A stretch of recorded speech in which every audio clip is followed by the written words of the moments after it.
जय हिंद दोस्तों, मैं नवीन शर्मा आप सभी का स्वागत करता हूं। आशा करता हूं आप सब एकदम अच्छे हैं, एकदम बेहतरीन हैं। एक बार सारे प्यारे दोस्त मुस्कुराहट के साथ में बताएंगे कि आप सब कैसे हैं। उम्मीद करेंगे बढ़िया होंगे, बेहतरीन होंगे। और दोस्त हम लोग पहुंच चुके हैं प्रैक्टिस सेट नंबर 6 पर। कहते हैं दोस्त, बहुत लंबी यात्रा भी धीरे धीरे धीरे धीरे पूरी हो जाती है और हम लोग 30 सेट पर तो आपका पहुंच ही जाएंगे।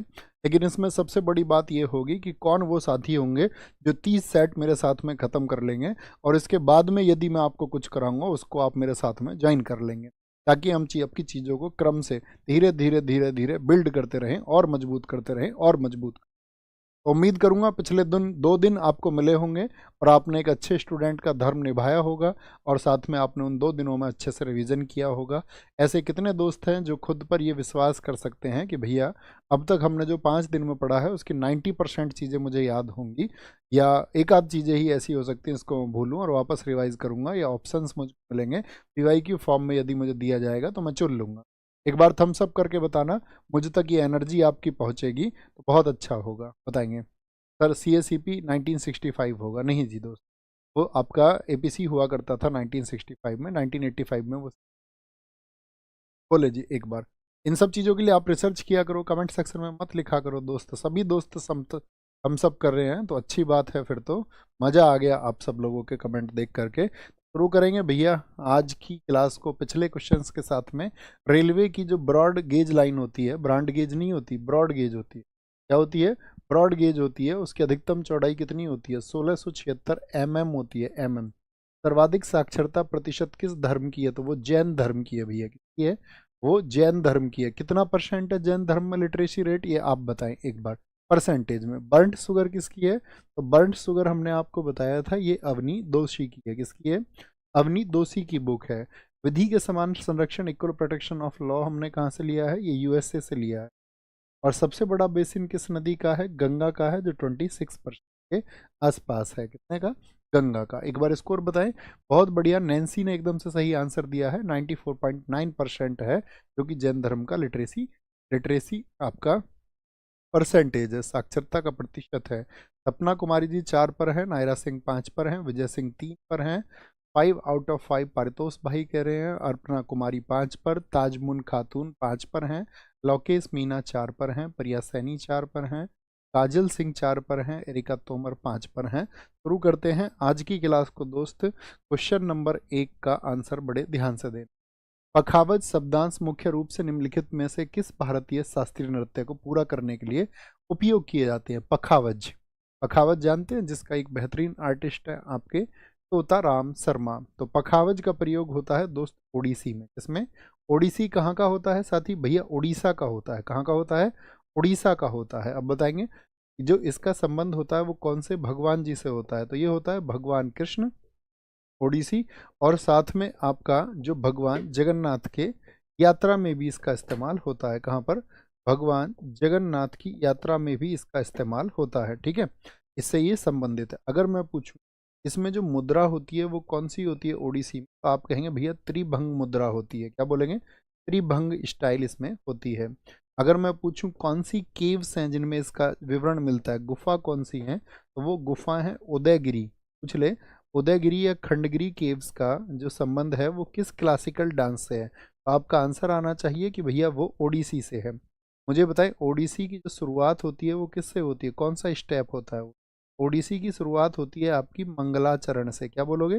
मंगलाचरण से। और मंगलाचरण के समय पर ही आपका ये जो पखावज है इसको प्ले किया जाता है।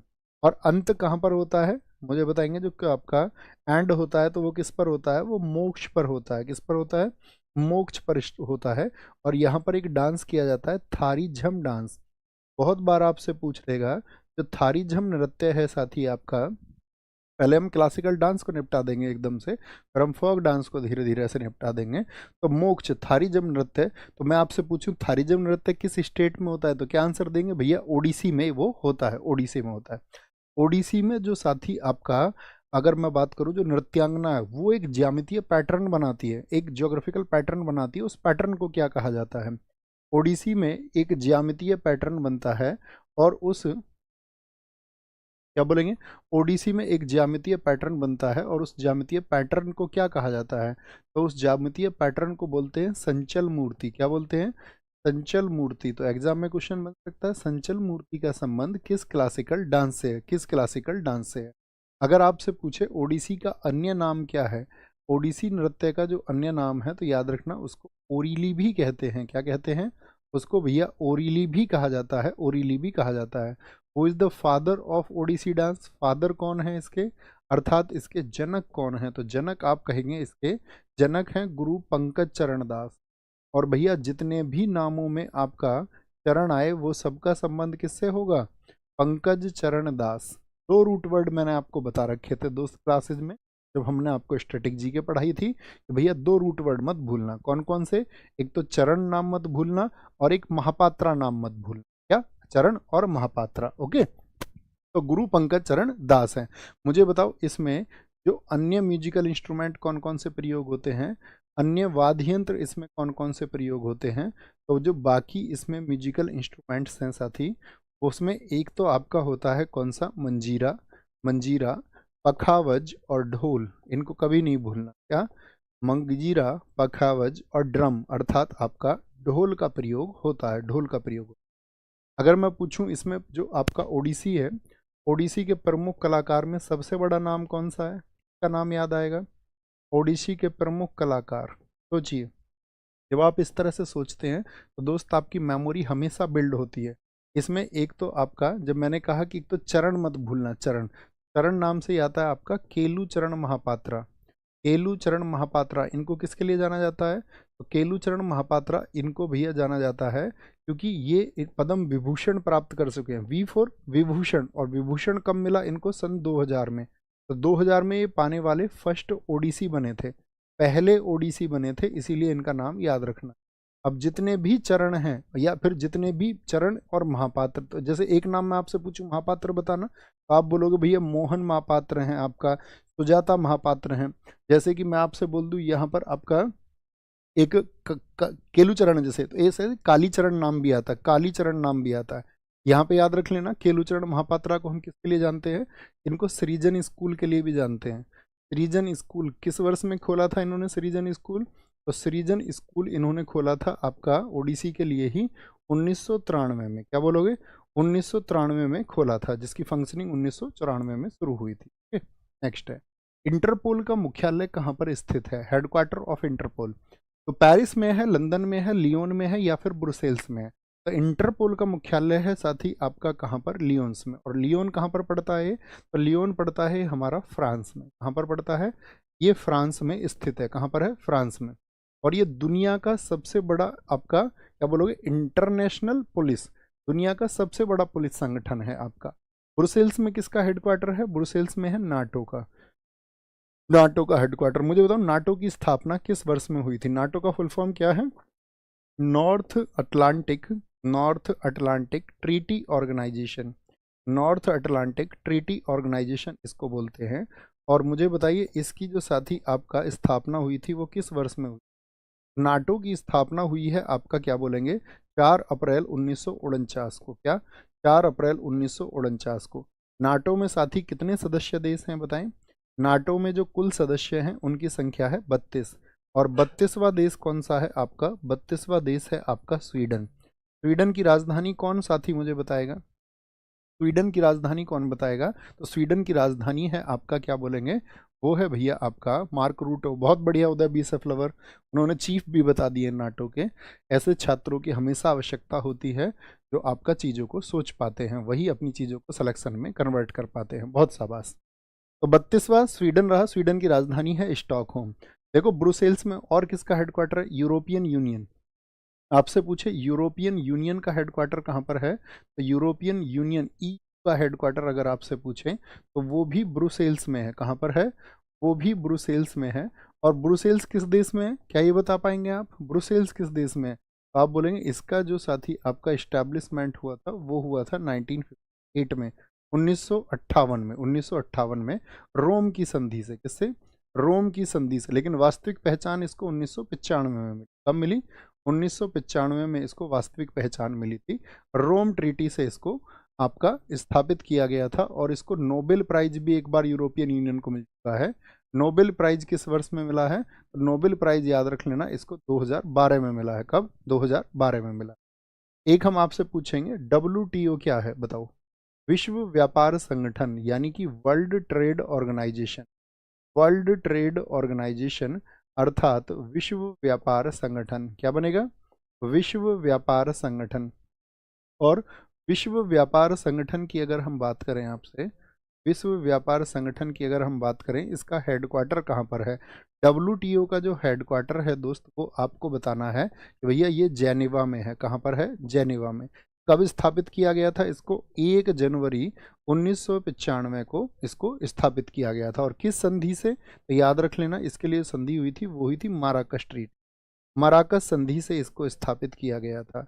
लेकिन इसके अगर पहले नाम की मैं आपसे बात करूं, तो इसका प्राचीन इतिहास क्या है कि 1947 में यही WTO, पुराना नाम लिखना इसका, पुराना नाम जो था इसका, ओल्ड नेम, वो होता था 1947 में ITU। क्या? ITU का मतलब है आपका इंटरनेशनल इंटरनेशनल ट्रेड यूनियन। क्या बोलोगे? इंटरनेशनल ट्रेड यूनियन हुआ करता था इसका नाम। और बाद में यही नाम 1948 में क्या हो गया था? गाट। 1948 में इसका नाम हो गया था गाट। अब गाट का फुल फॉर्म आपको बताना है। क्या बोलेंगे? गाट का फुल फॉर्म जरा सोचिए। गाट का पूरा नाम क्या होता है? इसमें होता है जर्नल, क्या बोलेंगे? General agreement on tariff and trade. General agreement, general agreement on, general agreement on tariff and, on tariff, tariff and trades. जितने भी आपका टैरिफ और ट्रेड है, उन सब के ऊपर एक साधारण समझौता है टैरिफ, इसलिए इसको कहा जाता है आपका गाट। और गाट का मुख्यालय कहाँ पर? या बोले WTO का मुख्यालय कहाँ पर है? जेनेवा में है। जेनेवा में, क्योंकि व्यापार तो हमेशा ही जानलेवा चीज होती है, व्यापार में कभी भी घाटा आ जाता है। मैग्सेसे पुरस्कार प्राप्त करने वाले पहले भारतीय कौन थे, जिनको पहला मैग्सेसे मिला है? बोलेंगे भी फटाफट से। मैग्सेसे बहुत बोलेंगे जी फटाफट से। Very good, very good, very good, very good, बहुत सारे बताएंगे, सारे लोग बताएं, आंसर करेंगे। तो क्या बोलेंगे? मैग्सेसे पुरस्कार प्राप्त करने वाले पहले भारतीय विनोबा भावे हैं। कब मिला था विनोबा भावे जी को? 1958 में मिला था, 1958 में मिला था, 1958 में। ओके, 1958 में। अगर मैं आपसे पूछूं विनोबा भावे भारत में किससे जुड़े रहे, कौन से आंदोलन से? तो इन्होंने देश की आज़ादी के बाद में 1951 में एक आंदोलन चलाया था, भूदान आंदोलन। कब का? 1951 का। जिसमें क्या इनको मिला था आपका भूमि का दान, कि जिनके पास ज़्यादा ज़मीन है वो उनको ज़मीन दान कर दो, जिनके पास नहीं है। हाँ भैया, इनको पोचमपल्ली में, कहाँ पर? पोचमपल्ली जो तेलंगाना क्षेत्र का है आपका, वहाँ पर पहला भूदान मिला था। पोचमपल्ली तेलंगाना में आपको इनको दान मिला था, दान मिला। ठीक है, क्या बोलेंगे? ही गॉट द चैरिटी इन पोचमपल्ली तेलंगाना। यही है साथी जिनको भारत रत्न दिया गया। तो मुझे बताएं, विनोबा भावे जी को भारत रत्न कब दिया गया था? तो भारत रत्न इनको दिया गया 1983 में, 1983 में दिया गया। अब हम आपसे पूछेंगे मैग्सेसे पुरस्कार किस देश की सरकार देती है? भैया बताइए, इंटरपोल की स्थापना कब हुई? 1923 में। जिन साथियों ने नहीं लिखा अपने नोट्स में लिख लो, इंटरपोल की स्थापना 1923 में हुई थी। क्या बोलेंगे जी? मैग्सेसे पुरस्कार प्राप्त करने वाले पहले भारतीय। तो हम बात करते हैं मैग्सेसे पुरस्कार की। मैग्सेसे, मैग्सेसे बताइए कौन से देश की सरकार देती है? तो यहाँ पर आपका फिलीपींस गवर्नमेंट इसको देती है। और फिलीपींस के आपका कौन से राष्ट्रपति थे? फिलीपींस के 3rd राष्ट्रपति थे। क्या बोलोगे? फिलीपींस के 3रे राष्ट्रपति थे। क्या बोलेंगे? आपका मैग्सेसे, जिनकी याद में इसको दिया जाता है। मैग्सेसे की याद में इसको दिया जाता है। किस डेट को दिए जाते हैं ये? तो याद रख लेना भैया, इनको दिया जाता है आपका कब? 31 अगस्त को। 31 अगस्त को। इसी अवार्ड को हम बोलते हैं एशिया का नोबेल। क्या? एशिया का नोबेल किस को कहा जाता है? तो इसी को कहते हैं। मैग्सेसे अवार्ड किस क्षेत्र में दिया जाता है? तो अभी वर्तमान में इसके जो क्षेत्र हैं वो हो गए हैं 5। क्या बोलोगे? 5। अगर आपसे पूछे इसको इस्टेब्लिश कब किया गया था, स्थापित किया गया था 1957 में, 1957 में। क्या आप मुझे बता सकते हैं दूसरे भारतीय कौन? दूसरे भी भारतीय ही थे, जैसे कि ये 1958 में मिला तो CD देशमुख। CD देशमुख याद है, RBI के पहले भारतीय गवर्नर जनरल थे। RBI के CD देशमुख, इनको 1959 में दिया गया। मदर टेरेसा जी को कब मिला था ये बताओ? मदर टेरेसा को रमन मैग्सेसे अवार्ड कब मिला था? तो 1962 में। एम एस सुब्बुलक्ष्मी को कब मिला था? अच्छा, आप एम एस सुब्बुलक्ष्मी जी का भारत रत्न मुझे बताओ। एम एस सुब्बुलक्ष्मी, तो इनको मिला था आपका ये 1974 में। और एम एस सुब्बुलक्ष्मी का याद रख लेना, इन्होंने 1966 में यूएन में प्रदर्शन किया था। क्या? कहाँ? यूएन में परफॉर्म कब किया था इन्होंने? तो 1966 में परफॉर्म किया था एम एस सुब्बुलक्ष्मी ने। ये बात हमको पता होनी चाहिए। इसमें आपका राशि दी जाती है $50,000 की और एक स्वर्ण पदक दिया जाता है। बीजी मुखर्जी और अटल बिहारी वाजपेयी जी बाद में देख।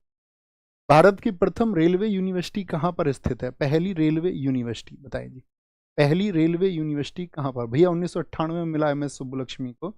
बताएं जी किसने सबसे पहले आंसर दिया? अभिषेक पांडे जी ने। बहुत कमाल। तो भारत की पहली रेलवे यूनिवर्सिटी थाने में है, वाराणसी उत्तर प्रदेश में बन रही है, वडोदरा गुजरात में। भैया वडोदरा गुजरात में बन रही है, जिसका नाम होगा आपका एनआरटीआई। क्या नाम होगा? एनआरटीआई। एनआरटीआई का मतलब क्या है? National rail and transportation institute. National rail and transportation institute. क्या बोलेंगे? National rail and transportation institute, NRTI इसको कहा जाता है। एनआरटीआई, ये बात याद रखेंगे। ओके, कब स्थापना हुई इसकी? तो याद रखना 2018 में इसकी स्थापना हुई है, 2018 में। अब मेरा क्वेश्चन रहेगा आपसे, नेशनल रेल म्यूजियम कहाँ पर है? राष्ट्रीय रेल संग्रहालय कहाँ पर है? बताओ, राष्ट्रीय रेल संग्रहालय कहाँ पर है? नेशनल रेल म्यूजियम, राष्ट्रीय रेल संग्रहालय अर्थात नेशनल रेल म्यूजियम कहाँ पर है? बताएंगे जी। नेशनल रेल म्यूजियम ये साथी आपका कहाँ पर है? तो नेशनल रेल म्यूजियम जो है हमारा, वह है चाणक्यपुरी में। और चाणक्यपुरी कहाँ पर है? नई दिल्ली में। क्या बोलोगे? चाणक्यपुरी नई दिल्ली में ये स्थित है। चाणक्यपुरी नई दिल्ली में। ऐसे ही रेल से संबंधित आप मुझे बताएं, रेलवे की इंटरनेशनल पर्यटक ब्यूरो सुविधा अभी शुरू हुई थी। रेलवे की इंटरनेशनल पर्यटक ब्यूरो, या बोलें पर्यटक ब्यूरो, इंटरनेशनल टूरिज्म ब्यूरो कितने शहरों में शुरू हुआ है आपका? अभी हाल ही में रेलवे ने 11 शहरों में इसको शुरू किया है। कितने में? 11 शहरों में इसको शुरू हुआ है। रेलवे बोर्ड का साथी एक्ट कब आया था? क्या बोलेंगे? रेलवे बोर्ड एक्ट या रेलवे बोर्ड अधिनियम किस देश का था, किस वर्ष का था? सॉरी, 1905 का है। अगर मुझे बताएं रेलवे में जोन कितने हैं भारत में? रेलवे में साथी कितने जोन हैं? रेलवे जोन है हमारे देश में आपका 18, जिसमें अभी 19वां रेलवे जोन किसको कहा जाता है? वो है मेट्रो जोन। और मेट्रो जोन किसको? मेट्रो जोन कहा जाता है आपका, मेट्रो जोन जो कि आपका 19वां कहा जाता है वो है कोलकाता। जनरली आपसे पूछेगा तो क्या आंसर करके आएंगे? भैया 18 करके आएंगे। क्या बोलोगे? भैया उसको हम 18 करके आएंगे, 18 करके आएंगे। कोई दिक्कत, कोई परेशानी? 18 करके आएंगे। बताओ भैया कलकत्ता में मेट्रो कब चली थी? कितने साथी बता सकते हैं? कलकत्ता में, भारत में सबसे पहली मेट्रो कलकत्ता में चली है। किस वर्ष में चली थी ये आपको बताना है। तो कलकत्ता में जो मेट्रो चली है वो 1984 में चली है, 1984 में चली है, 1984 में। बहुत बढ़िया, आगे आएंगे। आज़ादी के बाद भारत में जनगणना अधिनियम सेंसस एक्ट जो है वो किस वर्ष में अधिनियमित किया गया था? सेंसस एक्ट किस वर्ष में आया था हमारा?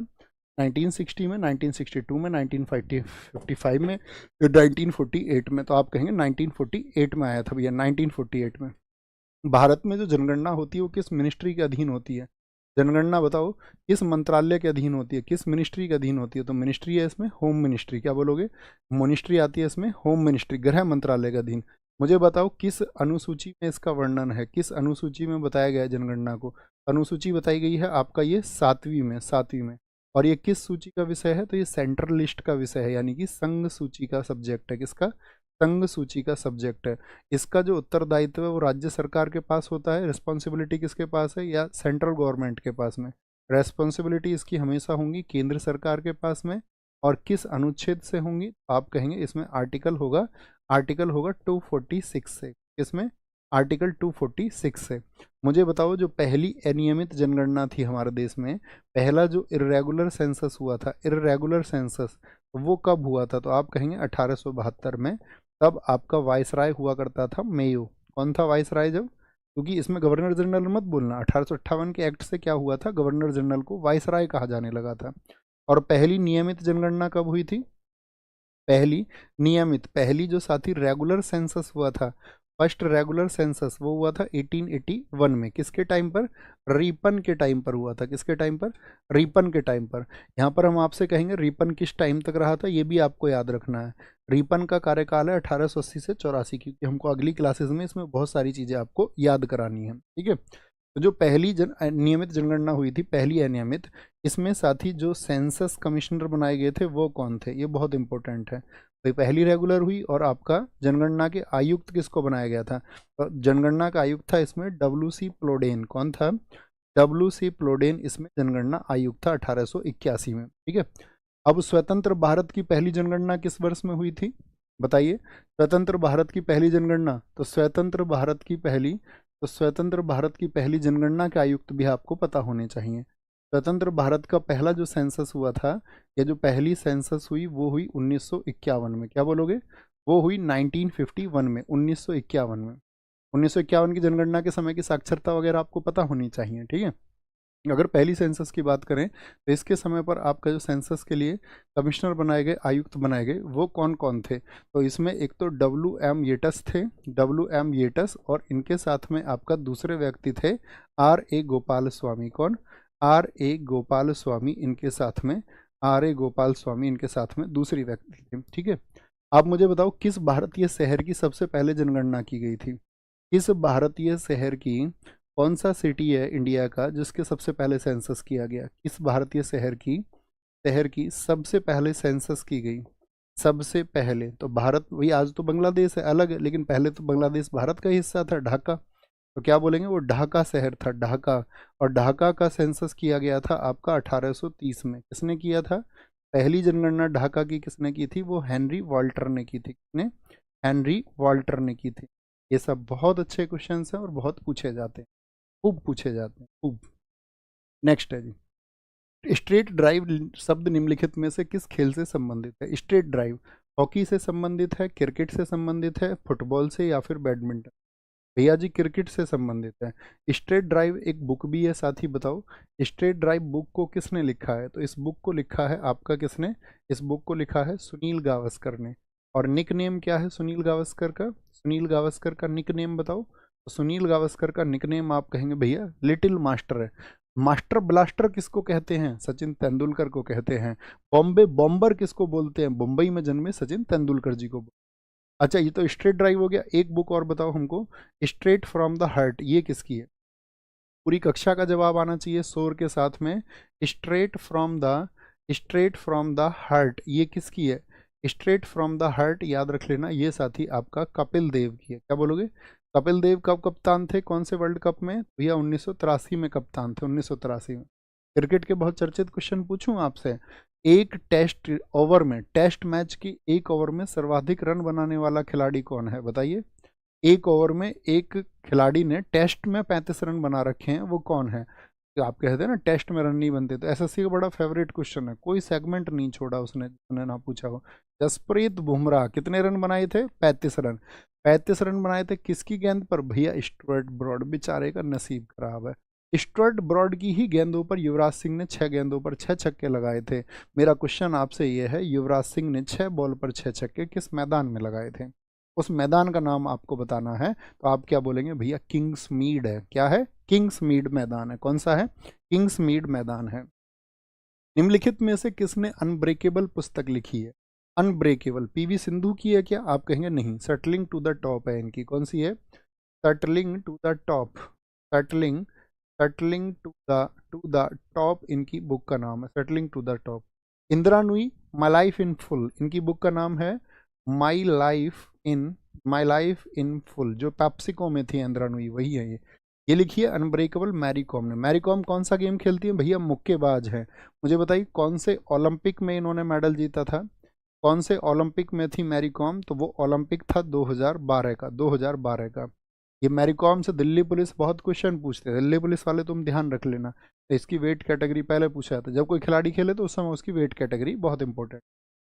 तानिया मिर्जा इनकी बुक बहुत चर्चित है, एसएससी हर एग्जाम में लगभग पूछती है। एस अगेंस्ट ऑड्स, क्या बोलोगे? एस्ट अगेंस्ट ऑड्स इन्हीं की बुक है। कुछ किताबें हम आपसे पूछेंगे। प्लेइंग टू विन किसने लिखी है बताओ? प्लेइंग टू विन किसने लिखी है? प्लेइंग टू विन एक भारतीय खिलाड़ी हैं, ये आपको बतानी है। एक साथ ही आप हमें बताओ, प्लेइंग टू विन बता दीजिए पहले। तो आप कहेंगे साइना नेहवाल की, ये साइना नेहवाल की बुक है, साइना नेहवाल की बुक है। गोल्डन गर्ल बताओ किसकी बुक है? Golden girl, golden girl, golden girl आपका साथी पीटी ऊषा, प्रवल्ली कांति टेक परमिल ऊषा की बुक है, पीटी ऊषा की बुक है। हम आपसे पूछेंगे born again on the mountain, ये किसकी? Born again on the mountain, अपने पैरों को साथी जब ये दिव्यांग हो गई तब भी आपका पर्वत पर पहुंची थी, तो ये है अरुणिमा सिन्हा। क्या बोलेंगे? अरुणिमा, अरुणिमा सिन्हा की बुक, अरुणिमा सिन्हा की बुक है, बहुत चर्चित बुक है। द स्मॉल वंडर किसकी बुक है? The small wonder, the small wonder किसकी बुक है? ये बहुत इंपॉर्टेंट बुक है, भारत की जिम्नास्ट हैं आपका दीपा कर्माकर। क्या बोलोगे? दीपा कर्माकर की बुक है, दीपा कर्माकर की बुक।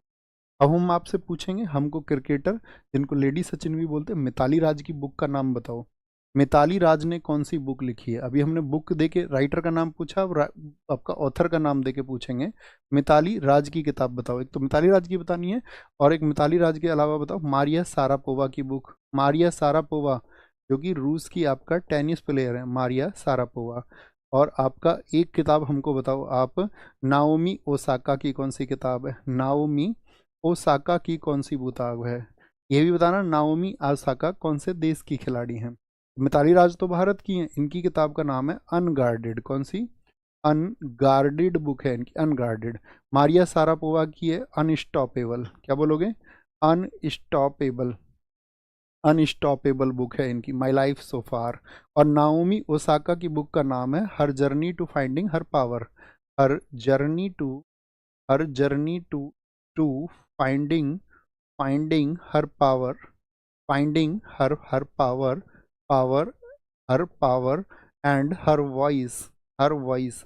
हर लड़की, हमारी जो कक्षा अभी देख रही है, हमारी जो भी बहन, तो आप सबका संघर्ष इस किताब के नाम के साथ में आपको महसूस करना चाहिए। आपकी जो जर्नी है वो लड़की नहीं लड़के के लिए भी अप्लाई होता है, लेकिन क्योंकि राइटर एक आपका फीमेल है तो इसीलिए हम कह रहे हैं her journey to finding her power and her voice. आपकी जो ये यात्रा है ना बहन, ये जो आपकी यात्रा है, ये आपकी शक्ति और आपकी आवाज़ के लिए, और आपको अपनी जो यात्रा तय करनी होगी जीवन भर, वो आपको अपनी शक्ति और आवाज़ के लिए तय करनी होगी, ताकि आपकी आवाज़ बुलंद हो सके, ताकि आपके पास बहुत सारी शक्तियाँ हों, ताकि आप क्रूतियों से लड़ पाए, ताकि आप अपनी स्वतंत्रता को प्राप्त कर पाए। तो नाओमी ओसाका किस देश की खिलाड़ी है बताएं? ये किस देश की हैं? ये जापानी हैं, जापान की हैं। और मारिया सारापोवा ये रूस की खिलाड़ी हैं, ये रूस की खिलाड़ी हैं। भारतीय संविधान का रिक्त स्थान मानव तस्करी और जबरन श्रम के निषेध से संबंधित है। Indian constitution is related to the prohibition of human trafficking and forced labour. तो फोर्स्ड लेबर और ट्रैफिकिंग को कौन बंद करता है? आपका 26, 28, 20 आपका 28, 26 या 23। तो आप बोलेंगे 23 बंद करता है। कौन? 23, क्योंकि इसमें क्या कर दिया गया, किसी भी तरह की ह्यूमन ट्रैफिकिंग नहीं हो सकती। और इसी के लिए आपका हम लेके आए थे एक, अच्छा पहले आर्टिकल 24 भी हमको बताओ क्या है। आर्टिकल 24 ये राइट अगेंस्ट एक्सप्लॉइटेशन है ना, शोषण के विरुद्ध अधिकार आप कहेंगे, हाँ जी। तो 24 में इसमें क्या है आपका, बाल श्रम को रोका गया, बाल श्रम पर प्रतिबंध, यानी कि बच्चों को, कितनी उम्र तक के बच्चों पर, कितनी उम्र तक के बच्चों पर? तो आप कहेंगे prohibition of, prohibition of child labour, prohibition of child labour. ये कितने तक होता है? ये आपका 14 वर्ष तक होता है। प्रोहिबिशन ऑफ चाइल्ड लेबर कब तक है? 14 वर्ष तक है, 14 वर्ष तक। और इसी के लिए एक एक्ट आया था, बाल एवं किशोर श्रम निषेध अधिनियम, बाल एवं किशोर, बाल एवं किशोर सॉरी बाल एवं किशोर श्रम निषेध अधिनियम, मतलब इन बच्चों से कार्य नहीं कराया जाना है, निषेध अधिनियम। इसी को हमने कहा, क्या बोलेंगे इसको? चाइल्ड एंड अडोलसेंट, क्या बोलोगे? Child and adolescent, adolescent labour prohibition act, labour prohibition act. ये किस वर्ष में आया था बताओ? प्रोहिबिशन एक्ट ये किस वर्ष में आया? तो आप बोलेंगे 1986 में आया था, 1986। एक बाउंडेड लेबर को आप जानते होंगे, जबरन किसी से कार्य कराना, बंधुआ मजदूरी। तो बंधुआ मजदूरी उन्मूलन अधिनियम कब आया? ये भी बहुत पूछा जाता है। बंधुआ मजदूरी, बंधुआ मजदूरी, मजदूरी उन्मूलन अधिनियम, bonded labour, bonded labour abolition act, ये कब का है? क्या बोलेंगे? Bonded labour, bonded labour, labour उन्मूलन उन्मूलन क्या बोलते हैं आपका? बंधुआ मजदूरी उन्मूलन। उन्मूलन का मतलब हो गया अबोलिशन। क्या बोलोगे? अबोलिशन। अबोलिशन एक्ट ये कब का है? तो हम सब का आंसर आएगा कि भैया ये एक्ट है हमारा अबोलिशन एक्ट 1976 का। एक न्यूनतम मजदूरी अधिनियम बहुत इंपॉर्टेंट है, मिनिमम वेजेस एक्ट, न्यूनतम मजदूरी, ये सब आपस में जुड़े हुए हैं। न्यूनतम मजदूरी अधिनियम, क्या बोलोगे? न्यूनतम मिनिमम वेजेस एक्ट ये कब का है? जो साथी आपका मिनिमम वेजेस एक्ट है, ये है आपका मिनिमम वेजेस एक्ट 1948 का। ये हमको पता होना चाहिए, तीनों एक्ट पता होना चाहिए। बाल एवं आपका किशोर श्रम निषेध अधिनियम ये 19 आपका 86 का है, और बॉन्डेड लेबर यानी बंधुआ मजदूरी के लिए 1976 का है। ओके, और मिनिमम वेजेस के लिए 1948 का है। 4 मूलभूत अधिकारों में से एक का चयन करें जो भारत के नागरिकों और विदेशियों के लिए उपलब्ध होता है, यानी कि जो इंडियन सिटीजन्स को भी मिलेगा और साथ ही आपका फॉरेनर्स को भी मिलेगा। देखो, इसके लिए हमको पता होना चाहिए वो सभी फंडामेंटल राइट्स जो कि सिर्फ इंडियंस को प्राप्त हैं। तो फंडामेंटल राइट्स कौन से हैं जो इंडियंस को प्राप्त हैं? तो 15 है, 16 है, 19 है और आपका 29 है और 30 है। ये सिर्फ भारतीयों को हैं। ये किसको हैं? ये ओनली इंडियंस के लिए है, ओनली इंडियंस के लिए। और बाकी के सभी किसके लिए हैं? बाकी के सभी दोनों के लिए हैं। यानी देखो, धर्म, कुल, लिंग, जाति और जन्मजाति, provision of discrimination on ground of religion, race, sex, caste and place of birth, ये आर्टिकल 15 ये सिर्फ इंडियंस के लिए है, फॉरेनर्स को नहीं है। आर्टिकल 16 हमारे यहाँ पर कोई भी पब्लिक एम्प्लॉयमेंट होगा, जो भी लोक नियोजन होगा, उस पर सिर्फ इंडियंस को। Protection of language, script and culture of minorities, अल्पसंख्यकों के अधिकारों के लिए, ये भी सिर्फ 29 एंड 30 भी इंडियंस के लिए। धार्मिक मामलों में ये कौन सा? आर्टिकल 26। तो ये तो क्या बोलेंगे? सभी को प्राप्त हो जाए, सभी को प्राप्त हो जाए। ठीक है, क्योंकि बस 5 याद रखने, ज़्यादा नहीं याद रखने। भारतीय न्यायिक प्रणाली में रिट, हेबियस कॉर्पस का शाब्दिक अर्थ क्या होता है? हेबियस कॉर्पस हमने आपको बताया था, सुप्रीम कोर्ट में जो रिट बताई गई हैं वो किस आर्टिकल में बताई गई हैं? रिट बताई गई हैं आपका आर्टिकल 32 में। और साथ ही हाई कोर्ट में अगर हम बात करें, हाई कोर्ट में जो आपका याचिका बताई गई हैं वो बताई गई हैं आर्टिकल 226 में, 226 में, 32 में। कितनी? सुप्रीम कोर्ट में कितनी रिट होती हैं आपका? 5 रिट होती हैं। उन्हीं के ऊपर ये क्वेश्चन है हमारा कि 5 रिट जो होती हैं वो क्या होता है? हैबियस कॉर्प्स में आपको बंदी प्रत्यक्षीकरण का अधिकार प्राप्त होता है, राइट टू हैबियस कॉर्प्स। और हैबियस कॉर्प्स में आपको क्या बोलेंगे कि कितने घंटे के अंदर पेश करना पड़ता है मजिस्ट्रेट के सामने? 24 आवर्स में। और इसका मतलब होता है कैसा पेश करना होगा? सशरीर उपस्थित करना होगा, उसके शरीर के साथ में सशरीर उपस्थित करना। कितने घंटे में? 24 घंटे में सशरीर उपस्थित करना होगा। ठीक है, सशरीर उपस्थित करना। ठीक है, और आपका 5 और कौन कौन से होते हैं? हम आदेश देते हैं, वी ऑर्डर, ये कौन सा होता है? ये होता है वी ऑर्डर, परमादेश। मान के चलो आप किसी अधिकारी के पास में गए और वो आपका काम नहीं कर रहा है, तो आप उससे बोलना जी मैं तो जाऊंगा सुप्रीम कोर्ट सीधे। ठीक है, इसको बोलते हैं मैंडेमस। क्या बोलते हैं? मैंडेमस। और तो सुप्रीम कोर्ट क्या बोलेगा? भैया आपको लोगों का काम करने के लिए बिठाया गया है, लोगों का काम करने के लिए बैठाया गया है, तो ये होगा आपका मैंडेमस, परमादेश। हम आपको आदेश देते हैं ये काम करो। जैसे इसमें तीसरा क्या होता है? तीसरा इसमें होता है क्यों वारंटो, अधिकार परीक्षा। जैसे आपने अक्सर देखा होगा, आपने गलत तरीके से, आपके ऊपर कोई मुकदमा चल रहा है या आपके ऊपर कोई केस लिखवा दिया। क्यों बोलते हैं कि बच्चों को अपना ध्यान रखना चाहिए सिलेक्शन के दौरान? क्योंकि मान के चलो आपके ऊपर किसी ने केस करवा दिया, लेकिन आपने किसी तरीके से वेरिफिकेशन करा लिया थाने से गलत, और आप पहुंच गए ज्वाइनिंग पे, अपनी पे ज्वाइनिंग पे पहुंच गए। आपको पड़ोसी को पता चला कि आप ज्वाइनिंग पे, आजकल सोशल मीडिया का जमाना, आप दिखाते जरूर हैं जब आपका सिलेक्शन होता है, चिल्लाते हैं, आप चीखते हैं, स्टोरी लगाते हैं, लोगों को पता नहीं क्यों दिखाना चाहते हैं। इस दौरान ही वो 4 लोग साजिश करते हैं आपके खिलाफ में, कहते हैं इसका नाम किसी झूठे मुकदमे में लिखवा दो। ठीक है, कल को ये हमारे फिर आपके हाथ जोड़ेंगे। ठीक है, परेशान होंगे, लोगों को ऐसे ही तो फंसाया जाता है। हेलो, होता है ऐसा या नहीं होता? हाँ जी होता है। तो उसमें क्या होगा आपका, फिर आपको गवर्नमेंट ये पूछेगी कि भाई तुमने तो अपना वेरिफिकेशन झूठा करवा लिया, गलत तरीके से करवा लिया, आपके ऊपर कोई चार्ज बन जाएगा।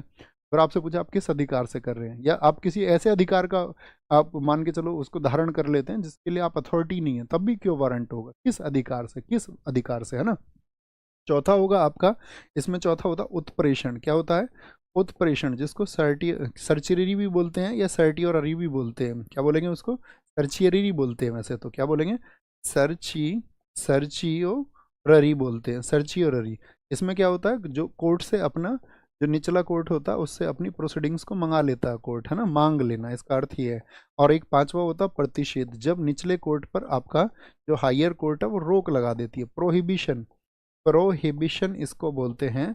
यानी इसका मतलब क्या है, जब मामला निचली अदालत में हो, और इसका अर्थ क्या होता है, मना कर देना। किससे मना कर देना, लोअर कोर्ट से। बोलो एक बार, किससे मना कर देना, बोलेंगे लोअर कोर्ट से, लोअर कोर्ट से।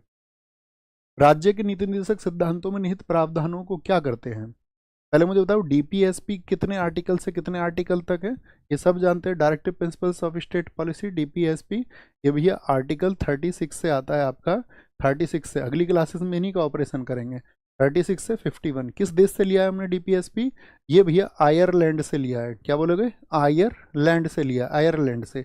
आयरलैंड से हमने क्या क्या लिया है, हमने आपको बताया था, यहाँ से याद रख लेना, E&D, इलेक्शन ऑफ प्रेसिडेंट, राष्ट्रपति का निर्वाचन, नॉमिनेशन यानी कि राज्यसभा में 12 सदस्यों का नामांकन, और D4 डीपीएसपी आयरलैंड से। अच्छा, आयरलैंड के संविधान के किस अनुच्छेद में है, अपने प्राचीन साथी होने का आप आंसर कर दोगे, अगर मैंने ये क्वेश्चन आपको पता होगा, मैं हर सीरीज में पूछता हूँ, हर बार पूछता हूँ कि भैया इन्होंने भी किस आर्टिकल से लिया है। अगर आपका आंसर आ गया तो मजा आ जाएगा। सबसे पहले दिखाएं भैया, दिया बच्चों ने आंसर, तो आप कहेंगे भैया ये आयरलैंड के आर्टिकल 45 से लिया गया है। लेकिन आयरलैंड ने भी कहाँ से लिया है, तो आयरलैंड ने इसको स्पेन से लिया है। कहाँ से, आयरलैंड ने भी इसको भैया स्पेन से लिया है। कहाँ से, स्पेन से। तो डीपीएसपी क्या है, किसी भी न्यायालय द्वारा लागू नहीं किया जा सकता, एकदम से ठीक है। तो इसका मतलब क्या होता है कि वो वाद योग्य नहीं है। क्या नहीं है, वो वाद योग्य नहीं है, एनफोर्सेबल नहीं है, नॉट एनफोर्सेबल, ये याद रखना, वो वाद योग्य नहीं है। अच्छा, डीपीएसपी का उद्देश्य क्या होता है, कौन बताएगा भैया, यहाँ पे याद रखना, डीपीएसपी का जो उद्देश्य है वो क्या है, ऑब्जेक्टिव क्या है डीपीएसपी का। डीपीएसपी का ऑब्जेक्टिव है एक कल्याणकारी राज्य की स्थापना करना, यानी establishment of A welfare state, कल्याणकारी राज्य की स्थापना उसका उद्देश्य है। ऐसे स्टेटमेंट बहुत पूछे जाते हैं डीपीएसपी से। अच्छा, डीपीएसपी के बारे में कहें आपका, डीपीएसपी को संविधान की एक अनोखी विशेषता किसने कहा है, डीपीएसपी को अनोखी अनोखी विशेषता या अनूठी विशेषता, अनूठी विशेषता किसने कहा है डीपीएसपी को, तो ये आपका अनूठी विशेषता का मतलब क्या है, स्पेशल फीचर कहा है इसको। ये स्पेशल फीचर कहा है आपका बाबा साहब भीमराव अंबेडकर जी ने कहा है। किसने, बाबा साहब भीमराव अंबेडकर जी ने कहा है। ओके, दूसरी चीज यहाँ पे पूछा जाएगा आपका, डीपीएसपी को लक्ष्य और आकांक्षाओं का घोषणा पत्र किसने कहा है, लक्ष्य और आकांक्षाओं का घोषणा पत्र, यानी कि डीपीएसपी को गोल्स एंड आकांक्षाओं का घोषणा पत्र, यानी कि manifesto of goals and ambitions, ये कहा है इनको केसी वियर ने। किसने, केसी वियर ने कहा है, केसी वियर ने। और इसी को साथ ही किसने कहा है, ये बैंक का सुविधानुसार चेक है। भाई डीपीएसपी आज हमारे देश में भाई वाद योग्य नहीं है, लेकिन भविष्य में क्या उनके लिए कानून बन जाएगा। बैंक सुविधानुसार ये चेक किसने कहा है, इसको केटी साहा ने कहा है। किसने कहा है, केटी साहा ने, कि भाई ये ऐसा चेक है जिसको बैंक अपनी सुविधानुसार दे रही है भविष्य के लिए। क्या बोलेंगे, चेक पर convenience according to the bank, KT Saha ने इसको कहा है, केटी साहा ने इसको कहा है, केटी साहा ने। अंग्रेजों के विरुद्ध विद्रोह करने वाला प्रथम जनजाति समूह कौन सा था, प्रथम जनजाति समूह कौन सा था, बोलेंगे भाई फटाफट से, बोलोगे भाई सारे लोग आंसर करें फटाफट से। नहीं भैया एकदम से ठीक है, हिमाचल प्रदेश ही हो, हिमाचल प्रदेश होगा, हिमाचल प्रदेश। कोल जो विद्रोह हुआ साथी, ये हुआ आपका झारखंड क्षेत्र में 1831-32 में। कब हुआ कोल, ये कहाँ पर हुआ, झारखंड में हुआ, झारखंड में, झारखंड में हुआ था आपका ये 1831-32 में। मुंडा की अगर हम बात करें 1895 से 1900 तक चला, ये बहुत पूछा जाता है मुंडा, इसको महत्वपूर्ण मार्क करना अपनी कॉपी पर। इसको बिरसा मुंडा के नेतृत्व में उलगुलान विद्रोह भी कहा जाता है, बिरसा मुंडा। आप मुझे बताओ मुंडा विद्रोह किस राज्य में हुआ था, बिरसा मुंडा, बिरसा मुंडा इसको कहा जाता है आपका, कहाँ पर थे ये, झारखंड के आदिवासी क्षेत्रों में, वहाँ एक देवता की तरह पूजे जाते हैं। और इसी विद्रोह को इन्होंने कहा आपका उलगुलान विद्रोह। क्या, उलगुलान विद्रोह, यानी कि उलगुलान रिवोल्ट भी किसको कहा जाता है आपका, ये मुंडा विद्रोह को ही कहा जाता है, मुंडा को ही। ओके, खासी विद्रोह की बात करें, आपका खासी विद्रोह हुआ 1829-33 में। 1829 से 33 तक चला था, ये आपका याद रखना। और संथाल विद्रोह चला है 1855 से 56, ये भी बहुत पूछा जाता है संथाल भी। 1855 से 56 कहाँ चला ये भी झारखंड का ही राजमहल की पहाड़ियों में चला। कहाँ पर? राजमहल पहाड़ी। और राजमहल पहाड़ी कहाँ की? झारखंड की में ये चला था। ठीक है, क्योंकि संथाल विद्रोह में 4 नाम है, मामा और बुआ के थे 2-2। कौन कौन नाम है? एक का नाम बताओ। सिद्धू था एक का नाम, सिद्धू। एक का नाम था भैरव, भैरव। एक का नाम था चांद, और एक का नाम क्या था? एक का नाम था कान्हू, कान्हू। ये चारों नाम बहुत पूछे जाते हैं। सबसे पहले हो गया खासी विद्रोह। क्या बोलोगे? सबसे पहले भैया खासी विद्रोह हुआ। एक महाराष्ट्र का भील विद्रोह जरूर लिखना। भील, भील रिवोल्ट कब हुआ था बताओ? भील रिवोल्ट कब हुआ था? तो भील विद्रोह हुआ था आपका महाराष्ट्र में, जो चला था 1812 से 19, 1812 से 19 का था भील विद्रोह। ऐसे ही आपसे पूछे वेलू, वेलू थम्पी विद्रोह कब तक चला था? वेलू थम्पी रिपोर्ट जो है आपका, ये केरला में हुआ था 1808 में। कब? 1808 में, 1 वर्ष चला 1809 तक। कूका आंदोलन पंजाब में कब चला था बताओ? कूका, कूका आंदोलन, कूका आंदोलन देश में कूका मूवमेंट चला था आपका। कूका मूवमेंट पंजाब में चला था 1840 में, 1840 में। ठीक है, गडकरी विद्रोह हुआ था इसके 4 वर्ष के बाद में। कहाँ पर हुआ था गडकरी? बताओ, गडकरी रिवोल्ट कहाँ पर हुआ था? तो गडकरी विद्रोह हुआ था हमारा 1844 में। कब? 1844 में हुआ था। कहाँ पर हुआ था? महाराष्ट्र में हुआ था, महाराष्ट्र में। ठीक है, अगर आपसे पूछे रंपा विद्रोह कब हुआ? रंपा, रंपा विद्रोह देश में कब हुआ था? तो रंपा विद्रोह हुआ था आपका आंध्र प्रदेश में 1879 में। क्या बोलोगे? ये सारे पूछे जाते हैं जितने भी आपका 1857 की क्रांति के पहले हुए और बाद के हुए। ओके, जिया तरंग आंदोलन कहाँ प्रारंभ हुआ था? ये दोस्त ईस्ट इंडिया कंपनी के अत्याचार के विरुद्ध किए गए आंदोलन थे। नागालैंड में शुरू हुआ, त्रिपुरा में, मणिपुर में, या फिर मिजोरम में? भैया जी मणिपुर में शुरू हुआ था, और बहुत चर्चित है जिया तरंग, जिसको रानी गेडिन ल्यू ने शुरू किया था। कौन? रानी गेडिन ल्यू ने। रानी गेडिन ल्यू याद है? रानी गेडिन ल्यू आपका कहाँ की रानी थी बताना, ये किस जगह की? भैया मणिपुर की। इसीलिए इनको पंडित नेहरू ने क्या बोला था? नागाओं की रानी। क्या बोला था? Queen of Nagas, queen, queen of Nagas इनको कह दिया था, क्वीन ऑफ नागाज इनको कहा। मुझे बताओ इस समय के, और आपसे मैं पूछूं, जिया तरंग हो गया आपका। एक फकीर विद्रोह बताना कहाँ पर हुआ था? जगह बता दो बस। फकीर विद्रोह किस जगह पर हुआ था? तो फकीरों ने एक विद्रोह किया था आपका। फकीर विद्रोह ये हुआ था बंगाल में 1776 में, बंगाल के अकाल के बाद में। 1877 तक चला था चिराग अली के नेतृत्व में। कौन इसका नेतृत्व कर रहे थे? मजमून शाह, मजमून शाह और चिराग अली, मजमून शाह और चिराग अली, चिराग अली। सन्यासी विद्रोह आप बता सकते हैं मुझे इस देश में कब चला?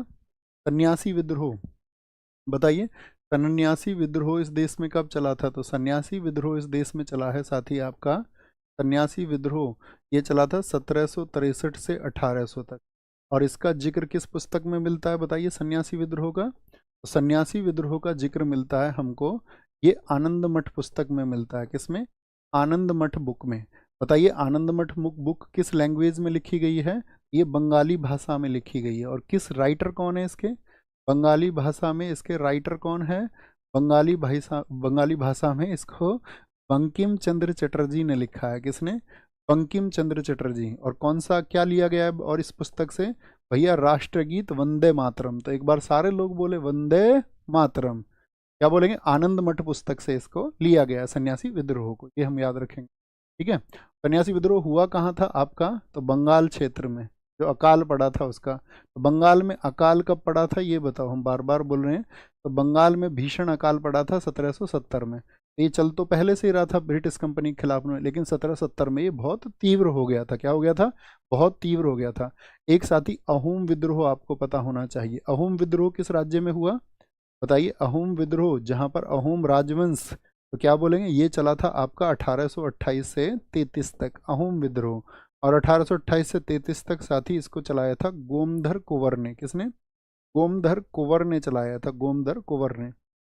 ऐसे ही एक चर्चित आपका विद्रोह है पागलपंथी विद्रोह। बताओ कहाँ पर हुआ था? पागलपंथी रिवोल्ट कहाँ पर हुआ था? तो पागलपंथी विद्रोह हुआ था आपका 1813 से 33 तक वेस्ट बंगाल में। कहाँ पर? वेस्ट बंगाल में। और इसके जो नेता थे पागलपंथी के, वो थे करम शाह और टीपू। कौन थे? करमशाह एंड टीपू इसके कौन थे? आपका संचालक थे। पाइका विद्रोह कहाँ पर हुआ है? मोस्ट इंपोर्टेंट, पाइका रिवोल्ट कहाँ पर हुआ? क्या बोलेंगे? पाइका विद्रोह हुआ था भैया, बहुत इंपॉर्टेंट है, उड़ीसा में। क्या बोलोगे? उड़ीसा में ये हुआ था, उड़ीसा में हुआ था। और इसको चलाया था बक्सी जगबंधु ने, बक्सी जगबंधु। इसके लीडर याद रखना, बक्सी जगबंधु ने, बक्सी जगबंधु ने। ओके ये बहुत चर्चित आपका क्या है? आंदोलन है या किसान आंदोलन है, ये आपको याद रखने हैं। आगे आएंगे। सूची 1 को सूची 2 से मिलाइए और नीचे दिए गए कूट से सही आंसर चुनिए। बोलेंगे जी। राजा राम मोहन राय को किसके लिए जाना जाता है? राजा राम मोहन राय को सती प्रथा के लिए जाना। कब खत्म हुई थी सती प्रथा?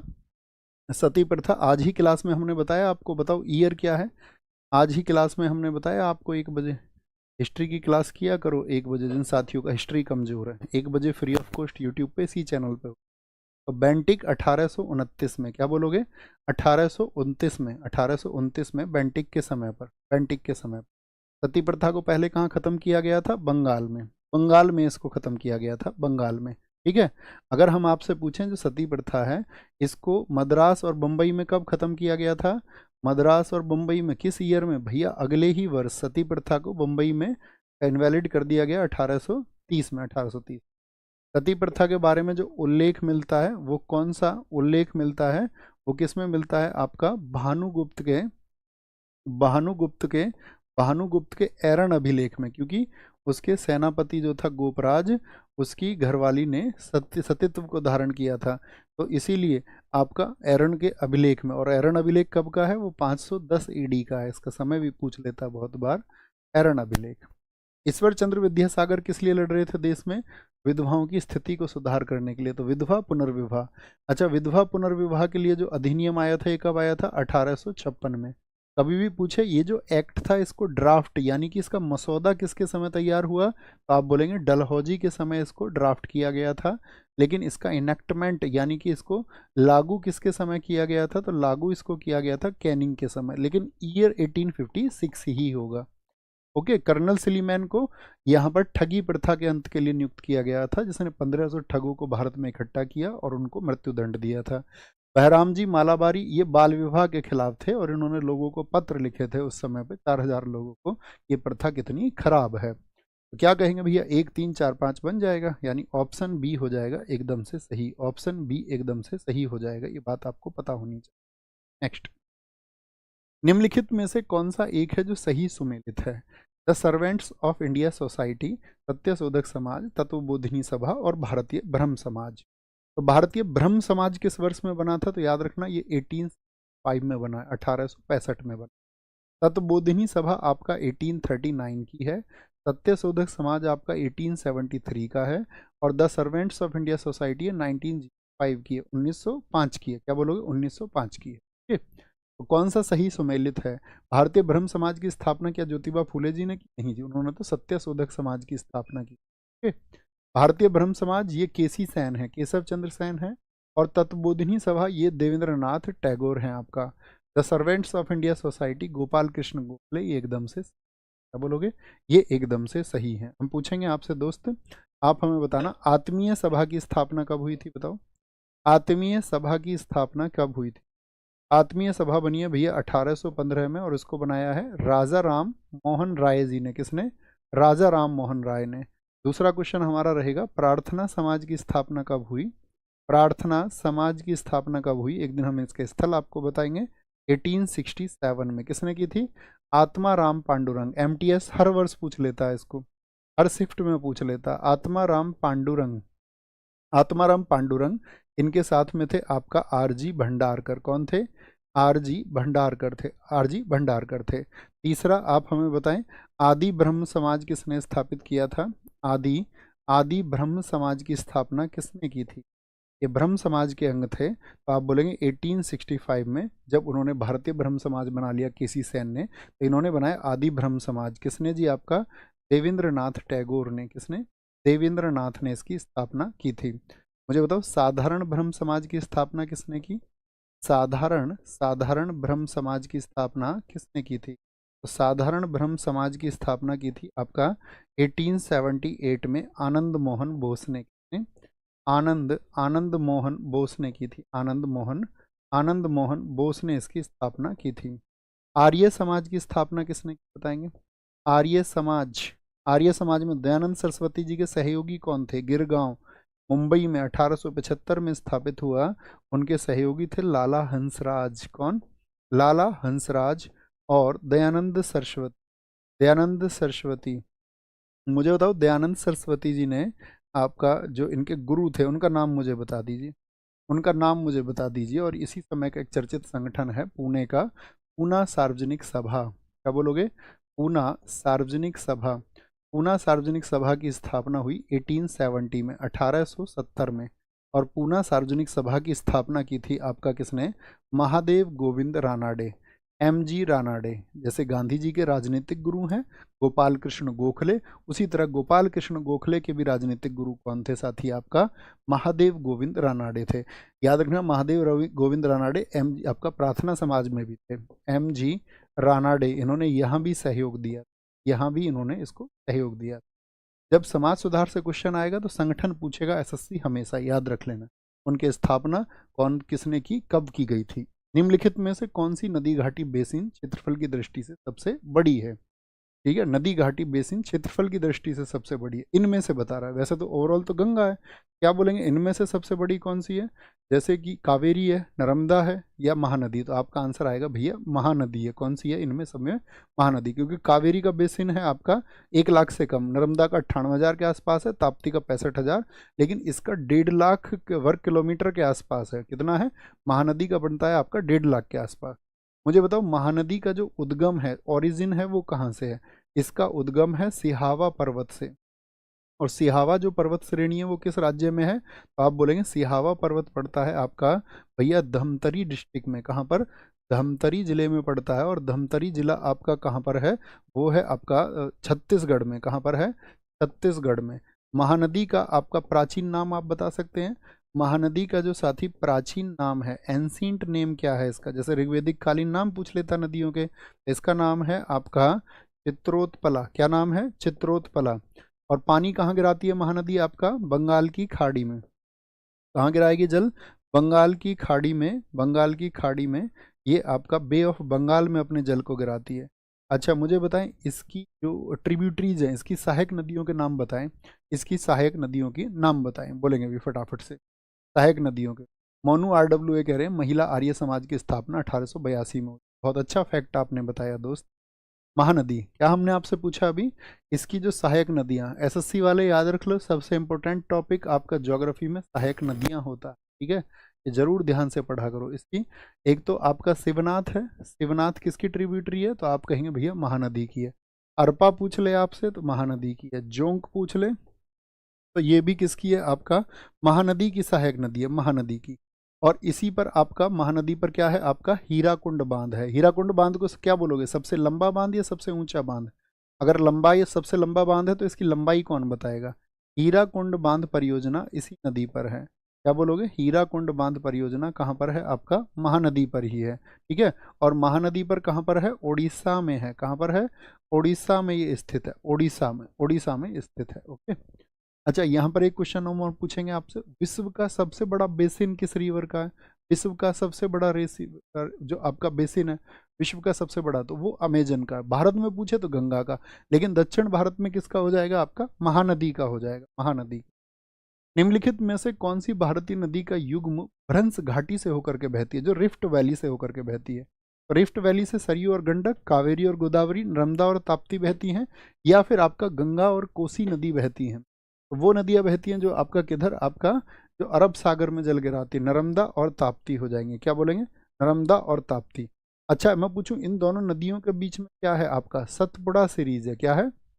दोनों के बीच में क्या है? आपका सतपुड़ा श्रेणी। कौन सी दो नदियों के बीच में? नर्मदा और तापी के बीच में। अच्छा तापी बोले या ताप्ती बोले एक ही बात है। जैसे ताप्ती की हम पूछें तो इसका मुझे बताओ ओरिजिन कहाँ से है? ताप्ती का ओरिजिन, तो ताप्ती का ओरिजिन है मलताई की पहाड़ियों से, यानी मुल्ताई हिल्स से है। और मुल्ताई हिल्स आपका साथी कहाँ पर पड़ती हैं?